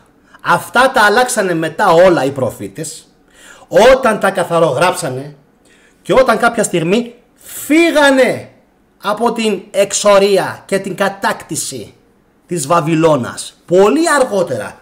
Πόσο αργότερα? Το 200. Τουλάχιστον το 200 π.Χ. Εκεί μέσα είναι. Από το 500 μέχρι το 200, 300 χρόνια αλλάζαν τα ονόματα όλων των πατριαρχών όλης της ιστορίας τους στην Αίγυπτο. Ξέρουμε ποιοι ήτανε, δεν είμαστε χαζοί. Κάνε εγγραφή, θα το πω και αυτό στο μέλλον. Ποιοι ήτανε οι Εβραίοι και πώς βρεθήκανε στην Αίγυπτο. Δεν το λέω σήμερα. Θα κάνεις εγγραφή, θα κάνεις υπομονή και θα τα πούμε στο επόμενο επεισόδιο αυτό το πράγμα. Εντάξει, αλλάξανε όλα τα ονόματά τους. Όλα τα ονόματα και των θεών και των πατριαρχών και σε τι πίστευαν, αλλά κάτι έμεινε. Όπα, περίμενε, μην φεύγεις. Κάτσε, περίμενε. Κάτι έμεινε. Γιατί λέγαμε πριν ότι αυτός εδώ έλεγε για 3. Η Μουσίτσα. Εμείς αποδείξαμε ότι είναι 4. Πάμε να κάνουμε ένα φρεσκάρισμα στα Ιουδαϊκά δόγματα, γιατί έχει σημασία το πώς θα κλείσουμε τη σημερινή εκπομπή. Ας το Θανασάκι, πάνε σπίτι σου αγόρι μου. Δεν ξέρεις σε ποιον μιλάς. Δεν το λέω με έπαρση τώρα. Σε έκανα αποκλεισμό γιατί με σιγοντάρεις. Δεν θα έβγαινα αγόρι μου να τα πω δημόσια έτσι. Σε μπάναρα γιατί δεν θα έβγαινα να τα πω δημόσια. Να γινόμουν ρεζίλη, αν δεν ήξερα τι λέω. Γι' αυτό από εδώ και πέρα μόνο θα παρακολουθείς και δεν θα γράφεις. Sorry, αλλά όταν πουλάς εξυπνάδα σε μένα αυτό συμβαίνει. Λοιπόν, γιατί έγραψε ποιος Αβραάμ. Μην κλαίγεσαι. Μην χτυπιέσαι και μην τρελαίνεσαι, χριστιανέ μου. Εντάξει. Σιγά σιγά. Λοιπόν. Τώρα. Πάμε πάλι να κάνουμε την ανακεφαλαίωση. Γιατί έχει σημασία πώς θα κλείσει αυτή η εκπομπή σήμερα. Λοιπόν, ακούστε. Λέγαμε τόση ώρα ότι οι Ιουδαίοι ήταν πολυθεϊστές. Πολύ ωραία. Τέλεια. Ξαφνικά όμως, μετά την κατάκτηση από τους Πέρσες, που μάλλον ο φίλος το χάσε το βίντεο, που γκαρίζω εδώ και 1 ώρα και μιλάω, το χάσε το βίντεο. Δεν το έχει δει. Μπήκε, είδε, πέταξε την κοτσάνα και έφυγε. Λοιπόν, έχουμε και λέμε Φαρισαίοι. Είναι Τι είναι? Η Τωρά και Άγιος ο Θεός, Έχουμε τους Σαδουκαίους που έχουμε πει είναι φιλέλληνες και άκρος λογικοί και επικούριοι. Άλλη φάση. Θα με ενδιαφέρει να μάθω πιο πολλά για αυτούς. Ξέρουμε όμως πιο πολλά από τον Ιώσυπο για τους Εσέους. Θα μου πεις, πού είναι η πολυθεία? Θα σου πω πού είναι η πολυθεία. Περίμενε. Πώς επέζησε? Δεν μπορεί ξαφνικά να δημιουργήθηκε τον πρώτο αιώνα στη Γαλιλαία? Δεν μπορεί να δημιουργήθηκε η πολυθεία στη Γαλιλαία, φίλε μου, τον πρώτο αιώνα, όταν υποτίθεται έζησε εκεί πέρα ο Ιησούς και δίδαξε άλλα πράγματα. Αθανάσιε Βασιλιάδη, πλέον μπαναρισμένα από το κανάλι. Θέλω λίγο αυτό να στροφάρει, να παίρνει λίγο μπρος, να μην είναι αργό. Θέλω λίγο να παίρνει μπρος το ρημάδι σας, το καθυστερημένο σας εκεί μέσα. Θέλω λίγο να παίρνει μπρος. Δεν γίνεται στη Γαλιλαία του πρώτου αιώνα που υποτίθεται πήγε ο Ιησούλης, κήρυξε μονοθεϊσμό, να έχει στη Γαλιλαία συναγωγές με ζωδιακό κύκλο και με πλανήτες και. Κατάλαβες, φίλε μου, γιατί σε μπάναρα. Σε μπάναρα γιατί δεν ξέρεις. Δεν ξέρεις. Και πας να μιλήσεις σε έναν εγκέφαλο που το έχει κάψει με αυτή τη θρησκεία για να τα βρει όλα αυτά. Το έχει κάψει. Γι' αυτό δεν θα μιλάς. Άκου και λίγο. Άκου. Εσύ θα κερδίσεις. Λοιπόν, το τέταρτο κίνημα που δικαιολογεί απολύτως το γεγονός ότι υπήρχε πολυθεία, απολύτως, είναι οι Ναζωραίοι ζηλωτές. Τέλος. Ούτε οι Φαρισαίοι, ούτε οι Εσέοι. Είπαμε τι είναι οι Εσέοι. Κοινόβιο, αυστηροί, ασκητές, δεν πλένονται, δεν κάνουν, δεν ράνουν. Είναι οι σημερινοί ασκητές του Αγίου Όρους μας. Το έχουμε. Αυτοί οι άνθρωποι σήμερα που είναι στο Άγιο Όρος, οι ασκητές, προσέξτε με λίγο, αναφέρομαι μόνο στους ασκητές, γιατί τους μοναχούς κάποιες εξαιρέσεις μόνο είναι που τους εντάσσω στους Εσέους. Φαρισαίοι είναι η εκκλησία μας, αυτό είναι αποδεδειγμένο, δεν χρειάζεται καν debate. Οι άνθρωποι είναι παυλικιανιστές. Βλέπετε στη σημερινή θρησκεία πουθενά το χριστιανισμό? Πού τον βλέπετε? Εσέοι δεν είναι, Ναζωραίοι Ναζιραίοι δεν είναι, Σαδουκαίοι δεν είναι. Τι μένει? Κοίτα να δεις που μένει μόνο ο φαρισαϊσμός. Αμάν, αυτό δημιουργεί πρόβλημα στην εκκλησία. Αυτό αποτελεί πρόβλημα. Μεγάλο πρόβλημα. Αγαπητοί της εκκλησίας,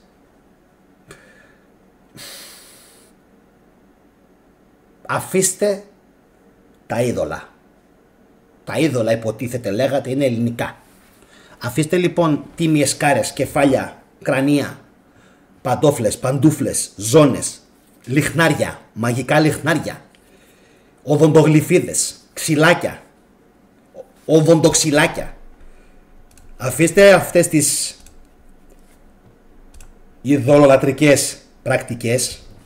Σας βοηθάω κιόλας. Σας βοηθάω να κρατήσετε καθαρή την πίστη σας από αυτά. Αυτά είναι κόλπα τσαρλατάνων που και οι Εσέοι και οι Φαρισαίοι και οι Σαδουκαίοι και οι Ναζιραίοι θα τα κατακεραυνοβολούσανε. Απίστευτο. Από αυτό και μόνο προκύπτει ότι αν ο χριστιανισμός είχε κάποια σχέση, κάποια σχέση με όλα αυτά, θα είχε και τις αντίστοιχες επιρροές του. Βλέπουμε όμως ότι ο χριστιανισμός στην Ελλάδα δεν έχει καμία σχέση με όλα αυτά. Καμία. Άλλες χώρες έχουνε και τον ζωδιακό και ξέρουνε πάρα πολύ καλά άλλες χώρες. Για παράδειγμα η καθολική. Σκούπες, Πανορμήτη, Ταξιάρχη και όλα αυτά. Τα έχω κράξει πολλές φορές. Αυτά δεν ανήκουν στους κόλπους της Εκκλησίας. Σας το λέει ένας που δεν είναι χριστιανός. Δεν σας τιμάει καθόλου αυτό το πράγμα. Παιδιά, καθαρίστε την Εκκλησία από αυτά τα πράγματα. Γιατί όπως έλεγα και πριν, η Εκκλησία είναι ένας οργανισμός όπου οι πλούσιοι, οι άρχοντες της κοινωνίας, Δευτέρα Σάββατο κακοποιούν το προσωπικό και τους εργάτες τους και τους υπαλλήλους τους και την Κυριακή πάνε και μου στείνονται ντυμένοι όμορφα και ωραία στην Εκκλησία και το παίζονται χριστιανοί. Να χέσω εγώ αν είστε τέτοιοι. Η φάση ποια είναι τώρα, αγαπητοί μου φίλοι? Είναι αυτό που σας έλεγα και στην αρχή της σημερινής εκπομπής. Ότι αυτοί που στηρίζουν αυτό το κανάλι δεν είναι πλούσιοι. Το έλεγα και στην αρχή της εκπομπής. No. Που σημαίνει τι? Ότι οι φτωχοί είναι πιο έξυπνοι από τους πλούσιους. Πώς γίνεται αυτό? Υποτίθεται οι έξυπνοι είναι οι πλούσιοι. Το λέγαμε όμως και πριν. Ότι οι έξυπνοι και οι πλούσιοι, συγγνώμη κιόλας, δεν θα πίστευαν σε τέτοια κείμενα.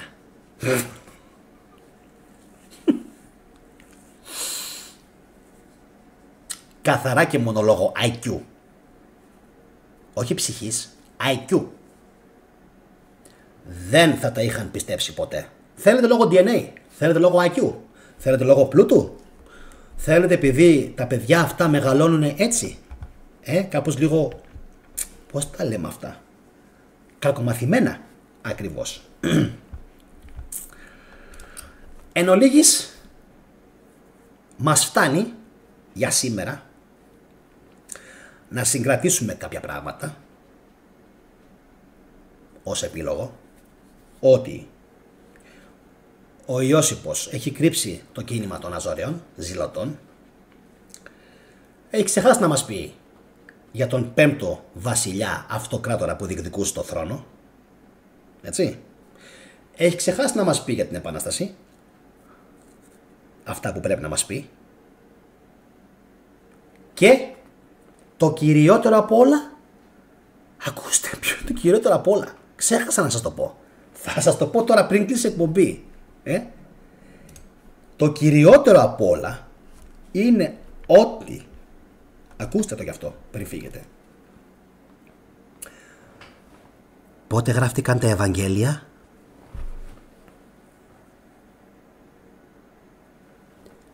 Μετά την έκδοση του Ιώσιπου, του Ιουδαϊκού πολέμου.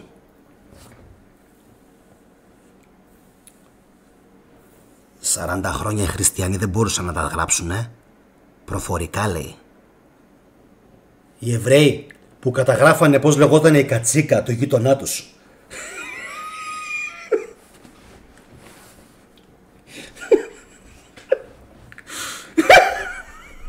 Sorry παιδιά, δεν υπάρχει.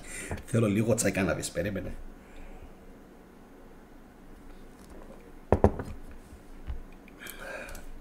Είμαστε όλοι εδώ ακόμα?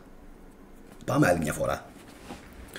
Οι Εβραίοι που καταγράφανε την κατσίκα του γείτονα, πόσα κιλά ήτανε και πόσο ζύγιζε, η βέρα που φορούσαν και πώς λεγότανε οι ξαδέρφοι του 8ου τους ανιψιού.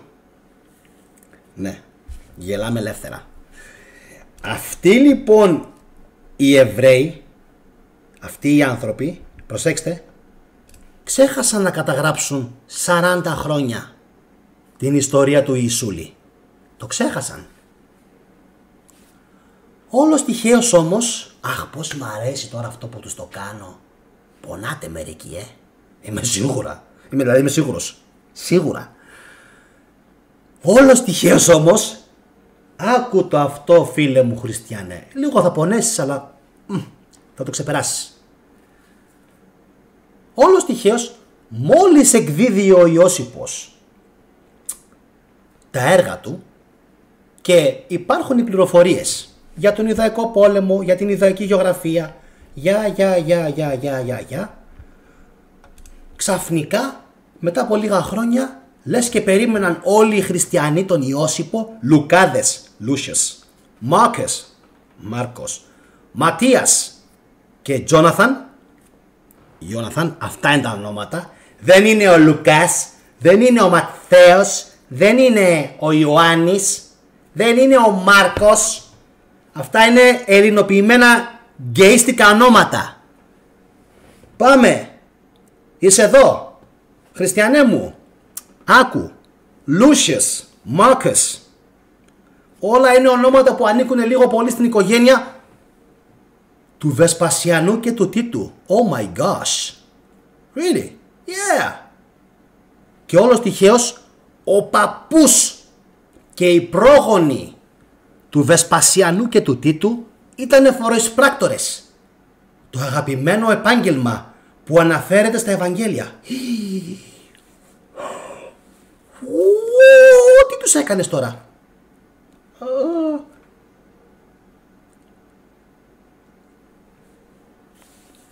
Είμαι Λεοντάρης και σε κάνω κομμάτια. Το έχουμε? Που λέει αυτός ο Αλβανός. Είμαι Λεοντάρης και σε κάνω κομμάτια. Έλα λοιπόν φίλε μου χριστιανέ. Έλα. Τι μπορείς τώρα να μου πεις? Τι να μου πεις τώρα? Πού μαντήλι να κλάψεις? Πού μαντήλι να κλάψεις? Πού? Οι Εβραίοι περίμεναν τον Ιώσυπο να γράψει την ιστορία. Όχι ότι ο Ιώσυπος έγραψε τον Ιουδαϊκό πόλεμο, την πρώτη εντολή του Τίτου. Αυτή είναι η πρώτη εντολή του Τίτου. Και μετά έγραψε και την δεύτερη εντολή του Τίτου, που ήταν πια, πολύ σωστά, οι πρώτες μορφές των Ευαγγελίων. Τέλος. Απλά τα πράγματα. Κάντε like. Συμφωνούμε? Ωραία. Αυτός λοιπόν ο τυπάκος, έτσι, κάτσε λίγο να δω ένα σχόλιο του Σταύρου. Είσαι Ρωμαίος και σου σκάει ο ξυπόλυτος Ιουδαίος και σου λέει είμαστε οι εκλεκτοί του Θεού. Μιλάμε για το τέλειο επιχειρηματικό μοντέλο. Και όχι μόνο αυτό. Θα τα πληρώνεις όλα, Σταύρο, την ώρα τους, στον Καίσαρα. Ο Καίσαρας είναι Θεός, ο Καίσαρας είναι Θεός, ο Καίσαρας είναι Θεός. Έτσι, ο Καίσαρας, δηλαδή θα τον υπακούς για τον μάγουλο, πλεγουά, πληρώνει κανονικά τους φόρους σου, βούλωνε. Ο πιο βολικός Μεσσίας και ο πιο βολικός, καλά δεν περίμενα να είναι τόσο αντιεβραίος, αντισημίτης ο Χριστός. Τι σόι Εβραίος ήτανε.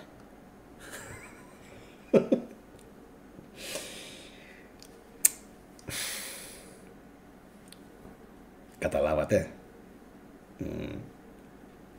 Περίμεναν λοιπόν οι Ρωμαίοι, οι Ιουδαίοι μάλλον, οι Εβραίοι, να γράψει ο Ιώσυπος ιστορία για να πάρουν από αυτόν πληροφορίες. Τι και πώς και να συνθέσουν τα Ευαγγέλια. Όχι φυσικά. Αυτά είναι όλα μούφες. Πριν κλείσω αυτήν την εκπομπάρα τη σημερινή, έχω να σας πω ακόμα κάτι κορυφαίο. Μη φύγετε ακόμα. Κάντε κοινοποίηση και like οπωσδήποτε γιατί είμαστε χαμηλά. Το ξέρω αυτό. Ο αλγόριθμος δεν προωθεί τίποτα πλέον που να αναφέρεται στο χριστιανισμό. Τίποτα. Εντάξει. Κοινοποιήστε όπου εσείς πιστεύετε ότι θα έχει αποτέλεσμα και έδαφος αυτό το βίντεο.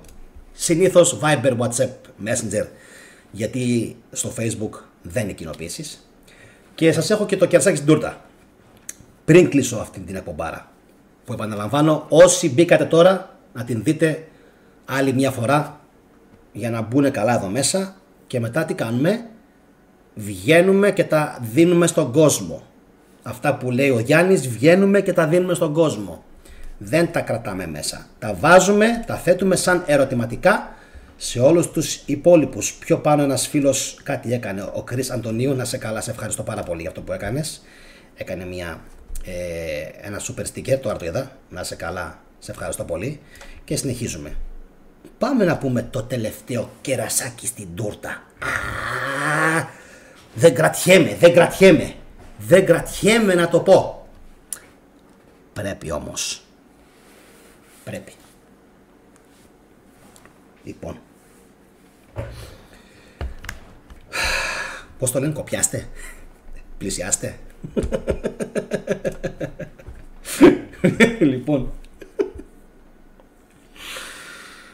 Έχω φάει την ψυχή μου, αλλά δεν πειράζει, έχει αποτέλεσμα. Εντάξει, τουλάχιστον έχουμε βοηθήσει πολύ κόσμο, αυτό με ενδιαφέρει. Πάμε να πούμε το τελευταίο, παιδιά. Το τελευταίο για σήμερα. Θα τα πούμε και στο μέλλον. Έχουμε να πούμε πάρα πολλά. Να βάλουμε λίγο καταρχάς τον Γαβριήλ πάλι πάνω, που μου αρέσει πολύ αυτό. Γεια σου ρε Γαβριήλ. Ωραίος άγγελος. Λοιπόν, ωραίος. Ο χριστιανισμός κατάφερε να επικρατήσει και με την τέχνη. Σας το δίνω αυτό σαν μπόνους πληροφορία. Ο χριστιανισμός, κάτσε λίγο να με βάλω πιο σωστά εδώ. Ο χριστιανισμός κατάφερε να πετύχει και με την τέχνη. Δείτε λίγο τα πανέμορφα κτίρια, τα αρτάρια που υπάρχουν σε όλο τον κόσμο. Πανέμορφα μιλάμε τώρα, έτσι. Λοιπόν, και με την τέχνη μας απάφτωσε κανονικά. Που λένε. Κρατηθείτε. Και σας έρχεται και η τελευταία πληροφορία για τη σημερινή εκπομπή. Θα το κάνω και short, θα το κάνω και μικρό βίντεο και θα πάρω και κάποια αποσπάσματα από το βίντεο αυτό και θα τα ξανανεβάσω. Ακούστε.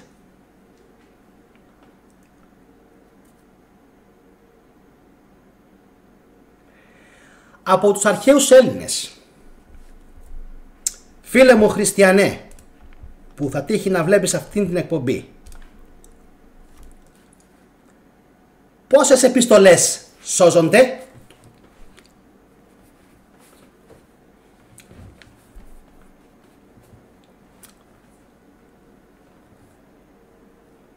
Ξέρω ότι θα πονέσει πάρα πολλοί κόσμος. Πάρα πολλοί κόσμος. Θα τη δουν την εκπομπή, είμαι σίγουρος.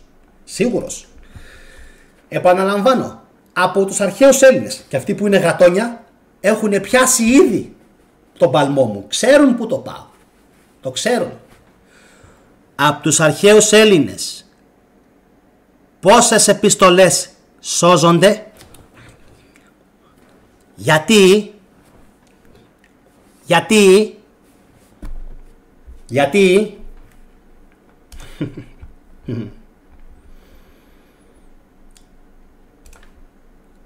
οι επιστολές των χριστιανών πώς σωθήκανε του Παύλου? Ξέρετε ποιο είναι το απίστευτο? Και σας είπα ότι πρέπει αυτές τις εκπομπές να τις βλέπετε ολόκληρες, πιο πολύ για να τις σμπρώχνετε σε άλλους. Την επιχειρηματολογία που σας κάνω, ακόμα και αυτό που κάνω, έχει το νόημά του.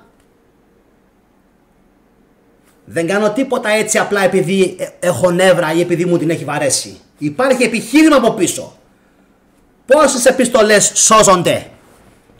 Θα σας πω εγώ.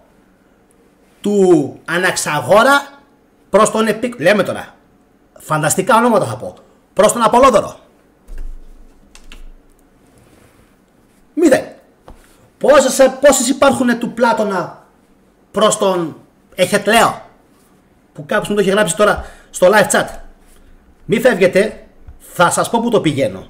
Θα σας πω που το πηγαίνω. Λοιπόν, καμία.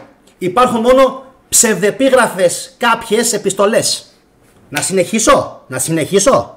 Πόσες επιστολές από αρχαίους Έλληνες βασιλιάδες υπάρχουν μέχρι σήμερα? Γνήσιες. 0. Γιατί ήταν ακριβές. Άκου λίγο, ήταν ακριβές. Και ακόμα πιο ακριβές ήταν να σωθούνε. Γιατί ήθελαν υλικό, ήθελαν αντιγράφους, ήθελαν να σωθούνε όλα αυτά. Γιατί δεν έχουν σωθεί? Έλα εδώ. Γιατί σώθηκαν του Παύλου?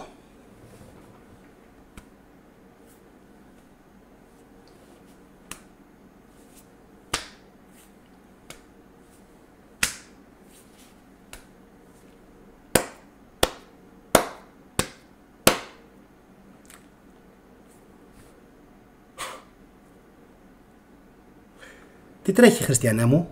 Τι έπαθες? Είσαι καλά? Αντέχεις ακόμα? Έχεις πίεση? Πώς είσαι? Είσαι σε γιορτινή φάση?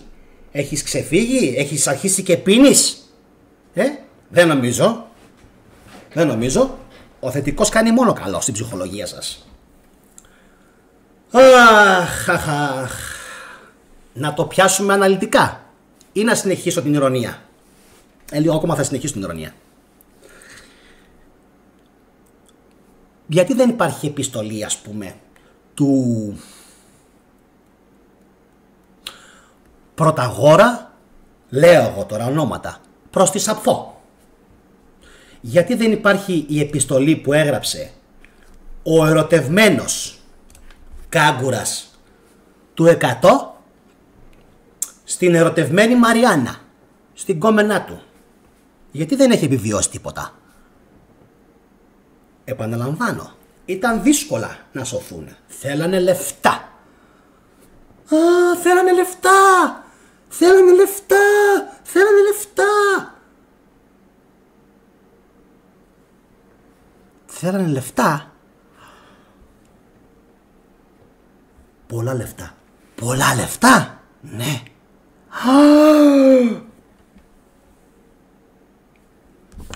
Αυτό εδώ το τσογλάνι πώς έχει γράψει 4 βιβλία Ιουδαϊκού πολέμου, όχι επιστολή. Πώς? Αυτός εδώ το τσογλάνι αυτό, ο Ιώσιπος. Εδώ. Ο αρχιτσόγλανος. Πώς έγραψε αυτός εδώ ο τύπος τον Ιουδαϊκό πόλεμο? 4 βιβλία είναι. 4 βιβλία είναι από τις εκδόσεις Κάκτος. Τώρα. Καθαρογραμμένα στην πένα. Τώρα. Σήμερα 2024. Το 70 και το 80. Από ποιον πήρες χρηματοδότηση, ρε φτωχό Μπινέ Ιώσιπε? Ποιος έδωσε λεφτά να το εκδώσεις το βιβλίο αυτό?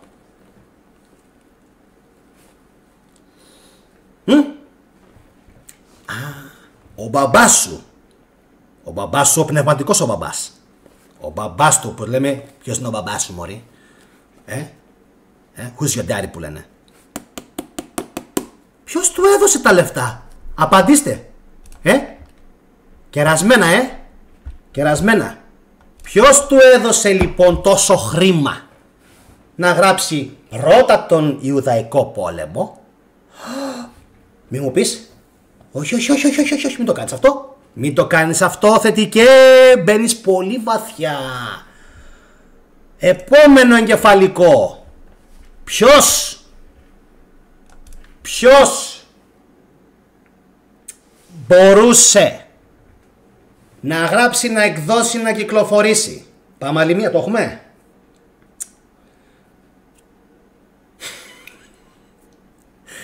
Ποιος μπορούσε εκείνη? Τίποτα, τα χέρια μου πιαστήκανε μόνο.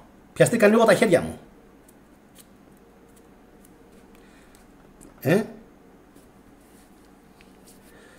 Save your tears for another day. Save your tears for another day. Θα τρελαθώ σήμερα. Θα πάθουνε κεφαλικά. Η Ρώμη, ο Τίτος. Ποιος άλλος? Ποιος μπορούσε να γράψει τόσα Ευαγγέλια? Να τα γράψει, να βιβλιοθετηθούν τότε όπως βιβλιοθετήθηκαν, δεν υπάρχει. Και στη συνέχεια να κυκλοφορήσουνε. Εδώ είναι. Ποιοι? Οι φτωχούλιδες οι χριστιανοί. Οι φτωχοί χριστιανοί που δεν είχαν να φάνε μία. Αυτοί οι καημένοι χριστιανοί που τους καταδίωκαν οι κοκκύρωμοι. Ουστ!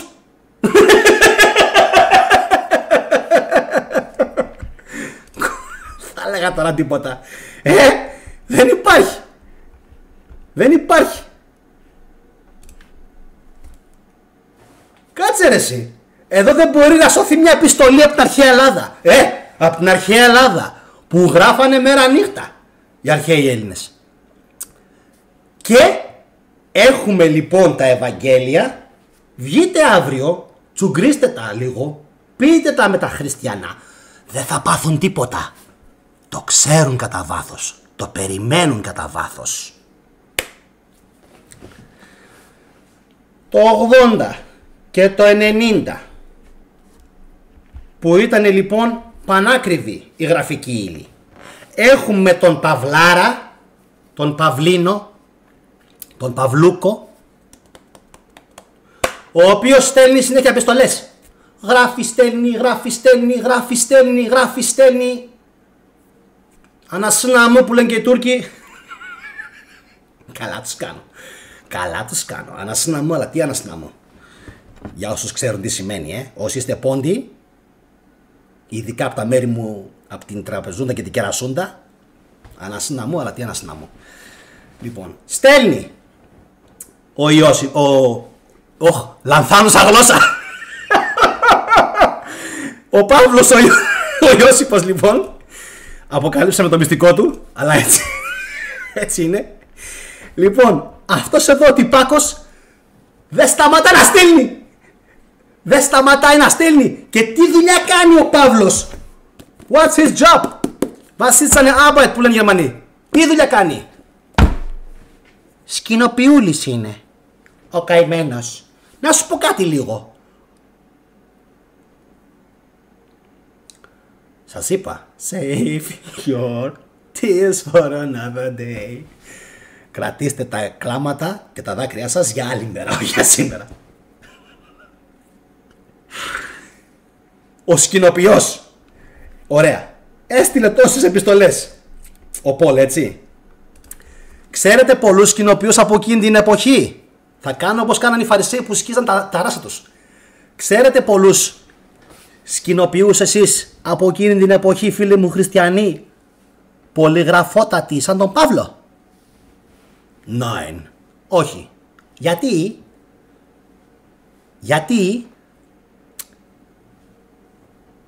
Γιατί δεν έχει μείνει τίποτα από άλλους?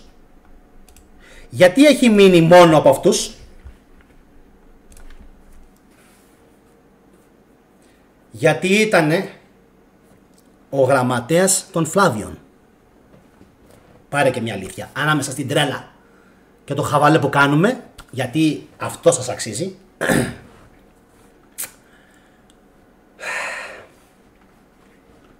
Τι ήτανε? Γραμματέας των Φλάβιων. Του λέγανε οι Φλάβοι, πάρε γράφε. Και αυτός έγραφε. Είχε και έναν βοηθό, λέει. Γιατί δεν ήξερε να γράφει καλά ελληνικά ο Ιώσιπος. Τον Επαφρόδιτο. Πιο πολλά για τον Επαφρόδιτο και τον Παύλο και τον Σαούλ και την Δαμασκό και τον Ιώσιπο στο μέλλον. Εντάξει, φροντίστε να κάνετε εγγραφή, έχουμε να πούμε πολλά μέχρι τότε. Ο Τεντάς λοιπόν αυτός, όπως γράφει ο Σταύρος, αυτός ο Τεντάς, ο σκηνοποιός που μας τον λένε, που δεν ήταν σκηνοποιός εννοείται, ήτανε master και commander, ήτανε αξιωματικός, έτσι, στην Ιουδαία της Ρώμης, ξεκάθαρα. Πράκτορας, απεσταλμένος και πολλά άλλα, πλούσιος, πολύ πλούσιος. Αυτός ο τύπος είναι που δημιούργησε κόβοντας, προσέξτε, κόβοντας 4 ενοχλητικά πράγματα που ενοχλούσαν τους ειδωλάτρες από την Ιουδαϊκή θρησκεία, τα κόψε και δημιούργησε τον σύγχρονο χριστιανισμό. Αυτό που έχουμε εμείς σήμερα είναι παυλικιανισμός. Θα μπορούσε να ονομαστεί και ιωσιπισμός, γιατί ο Παύλος είναι ουσιαστικά ο Ιώσιπος. Άρα πιστεύουμε στον Ιώσιπο. Στον Ιώσιπο, τον Τίτο φυσικά τον μπαμπά του, που λέμε, το Βεσπασιανό εννοείται, αν και ο Βεσπασιανός ήταν λίγο πιο σοβαρός και εγκρατής Ρωμαίος, ο Τίτος ήταν πιο εγώ θέλω να αποθεωθώ, εγώ θέλω να αποθεωθώ, εγώ θέλω να γίνω θεός της Ρώμης. Ο Τίτος το είχε πιο πολύ αυτό. Εντάξει, ο Βεσπασιάν ήταν λίγο πιο συγκρατημένος. Και κάπως έτσι καταλαβαίνουμε για ποιο λόγο ο Ιώσιπος, νομίζω στο 4ο βιβλίο είναι, ναι, είναι στο τελευταίο βιβλίο, στο Ζήτα, στο βιβλίο Ζήτα, γράφει ότι ξαφνικά μια μέρα στον ουρανό των Ιεροσολύμων εμφανίστηκαν στραπιές αγγέλων. Το εννοεί αυτό. Το εννοεί. Αν δεν με πιστεύετε, το έχω... έχω μιλήσει πολύ σήμερα. Το έχω καλύψει σε άλλα 2 επεισόδια. Yes. Yes. Το αναφέρει μέσα σαν σοβαρή ιστορία αυτό.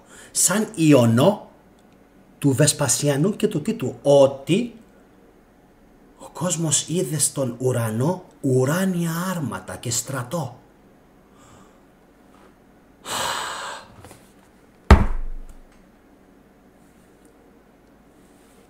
Τελευταία αποκάλυψη πριν κλείσω. Ξέρετε γιατί? Γιατί στον ουρανό? Γιατί ήταν ψηλά και απόρθητα τα τείχη των Ιεροσολύμων και χρειαζόταν βοήθεια από τον ουρανό. Αυτό υπονοεί ο Ιώσιπος, ότι χρειάστηκε να επιστρατευτούν μέχρι και οι δυνάμεις του Θεού για να πορθήσουν και να αλώσουν την πόλη των Ιεροσολύμων. Πού το έχω ξαναδεί αυτό? Κάτι παρόμοιο δεν έγινε και με τον Μωάμεθ και την Κωνσταντινούπολη, όταν είδε τον ιονό της Σελήνης και συμβουλεύτηκε φυσικά τον Θεό της Σελήνης, τον Θεό του πολέμου. Μην τα λες αυτά. Το Θεό της Σελήνης, τον Γιάχ, τον Νανάρσιν, πώς λέγονταν, ο Θεός της Σελήνης, Νανάρσιν, στη Μεσοποταμία. Αυτός. Η ίδια ιστοριούλα είναι. Απλά τι γίνεται? Στην περίπτωση του Βεσπασιανού και του Τίτου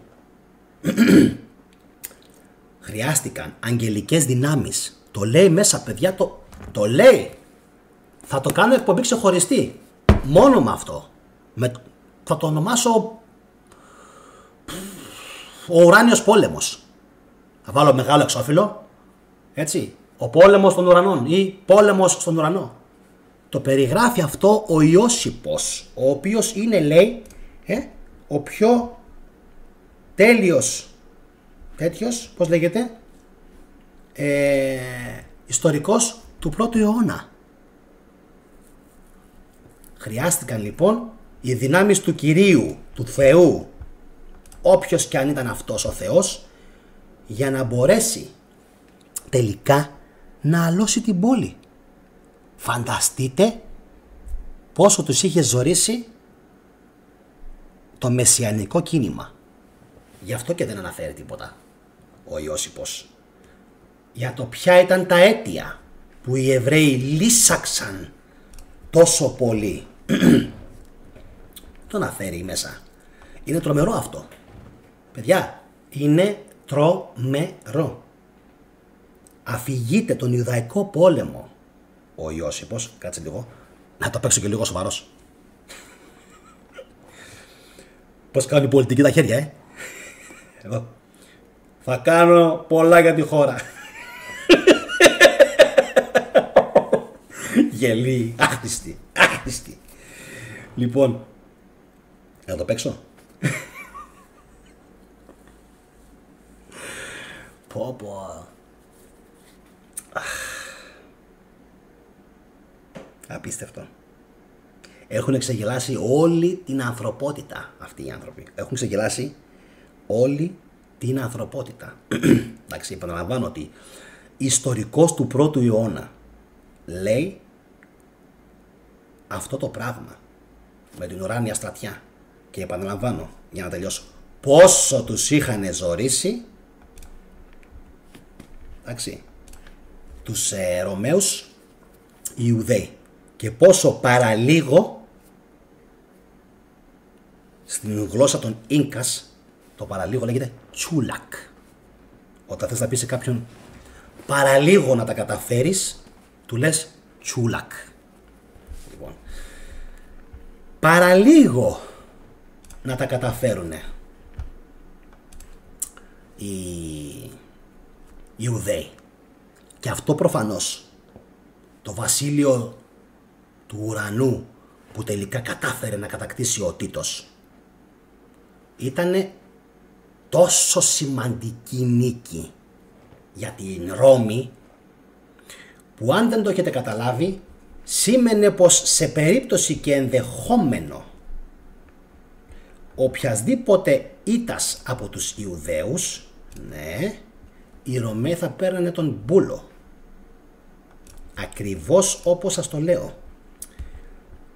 Τι σημαίνει αυτό δηλαδή? Θα είχαν χάσει την πρωτοκαθεδρία του κόσμου και θα τους την είχε πάρει ο Τζέσουα, γιατί αυτός έκανε ό,τι έκανε, τον οποίον Τζέσουα δεν τον αναφέρει καθόλου με το όνομά του ο Ιώσιπος, αλλά τον αναφέρει με άλλο όνομα. Με ποιο όνομα? Θα το πω στην επόμενη εκπομπή ή στη μεθεπόμενη. Κάντε εγγραφή. Επαναλαμβάνω, αυτή η πονηρή αλεπούη σου πια, εδώ είμαστε και θα τα πούμε όλα, αναφέρει με άλλο όνομα τον πέμπτο υποψήφιο αυτοκράτορα της χρονιάς των 4 αυτοκρατόρων που μας λένε. Υπήρχε και ένας πέμπτος. Είπαμε, τον εξαφανίσανε. Όσο για σας που μπορεί να έχετε ενστάσεις και απορίες και να λέτε ρε θετικέ, καλό παιδί είσαι, ωραία μας τα λες, λίγο ηρωνία πουλάς, εντάξει. Νάρκισσος δεν είμαι, ευτυχώς. Λοιπόν, έτσι. Καλά.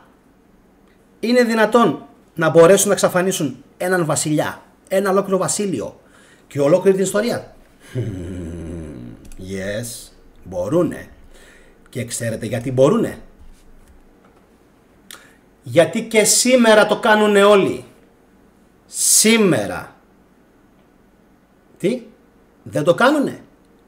Αν μπείτε στο Facebook, αν μπείτε στο YouTube και παρακολουθήσετε πώς αναφέρονται μερικοί στα γεγονότα τα περσινά, θα είναι λες και δεν έχουν γίνει ποτέ. Τα περσινά. Φανταστείτε λοιπόν τώρα τι μπορούσαν να κάνουν εκείνη την εποχή οι Ρωμαίοι, που είχαν υποδηλώσει τους Εβραίους, που τους πήραν όλα τα ιερά τα βιβλία και δεν υπήρχε ουσιαστικός αντίλογος από κανέναν εκείνη την εποχή. Κανέναν. Σόλιγγεν. Όποιος μιλούσε, οι Ρωμαίοι τον έκαναν Σόλιγγεν. Κρίμα όμως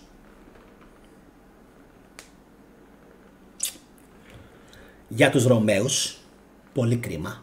Κάπου εδώ τελειώνει η αυτοκρατορία σας, γιατί και οι Έλληνες αφιπνίζονται σιγά σιγά. Κάτι γίνεται. Βοηθήστε λίγο και εσείς που βλέπετε την εκπομπή.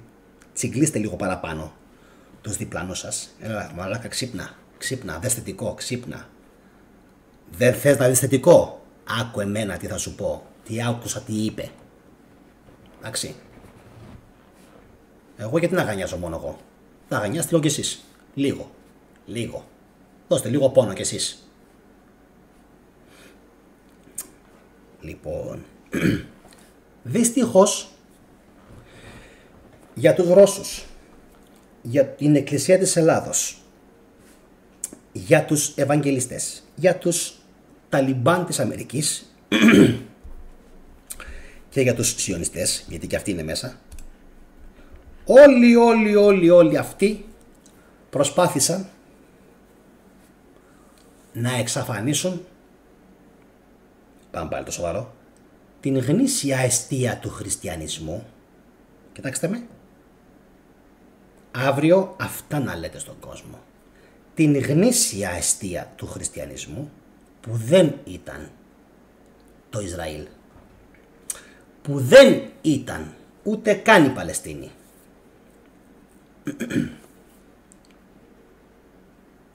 Είστε έτοιμοι? Τελευταία χειροβομβίδα πριν κλείσω. Δεν μπορώ να πω τίποτα άλλο.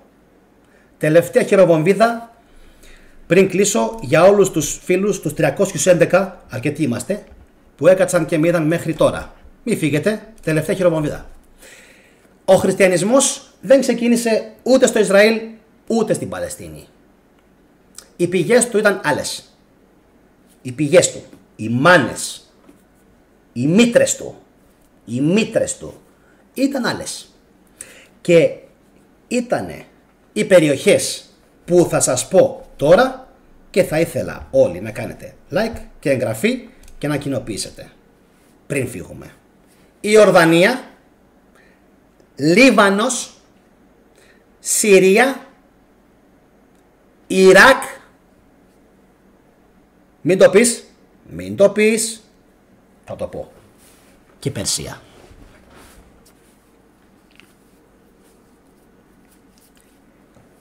Και Περσία.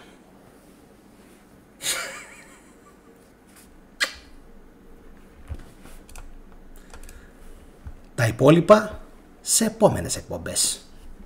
Αρκετά είπαμε για σήμερα. Save your tears for another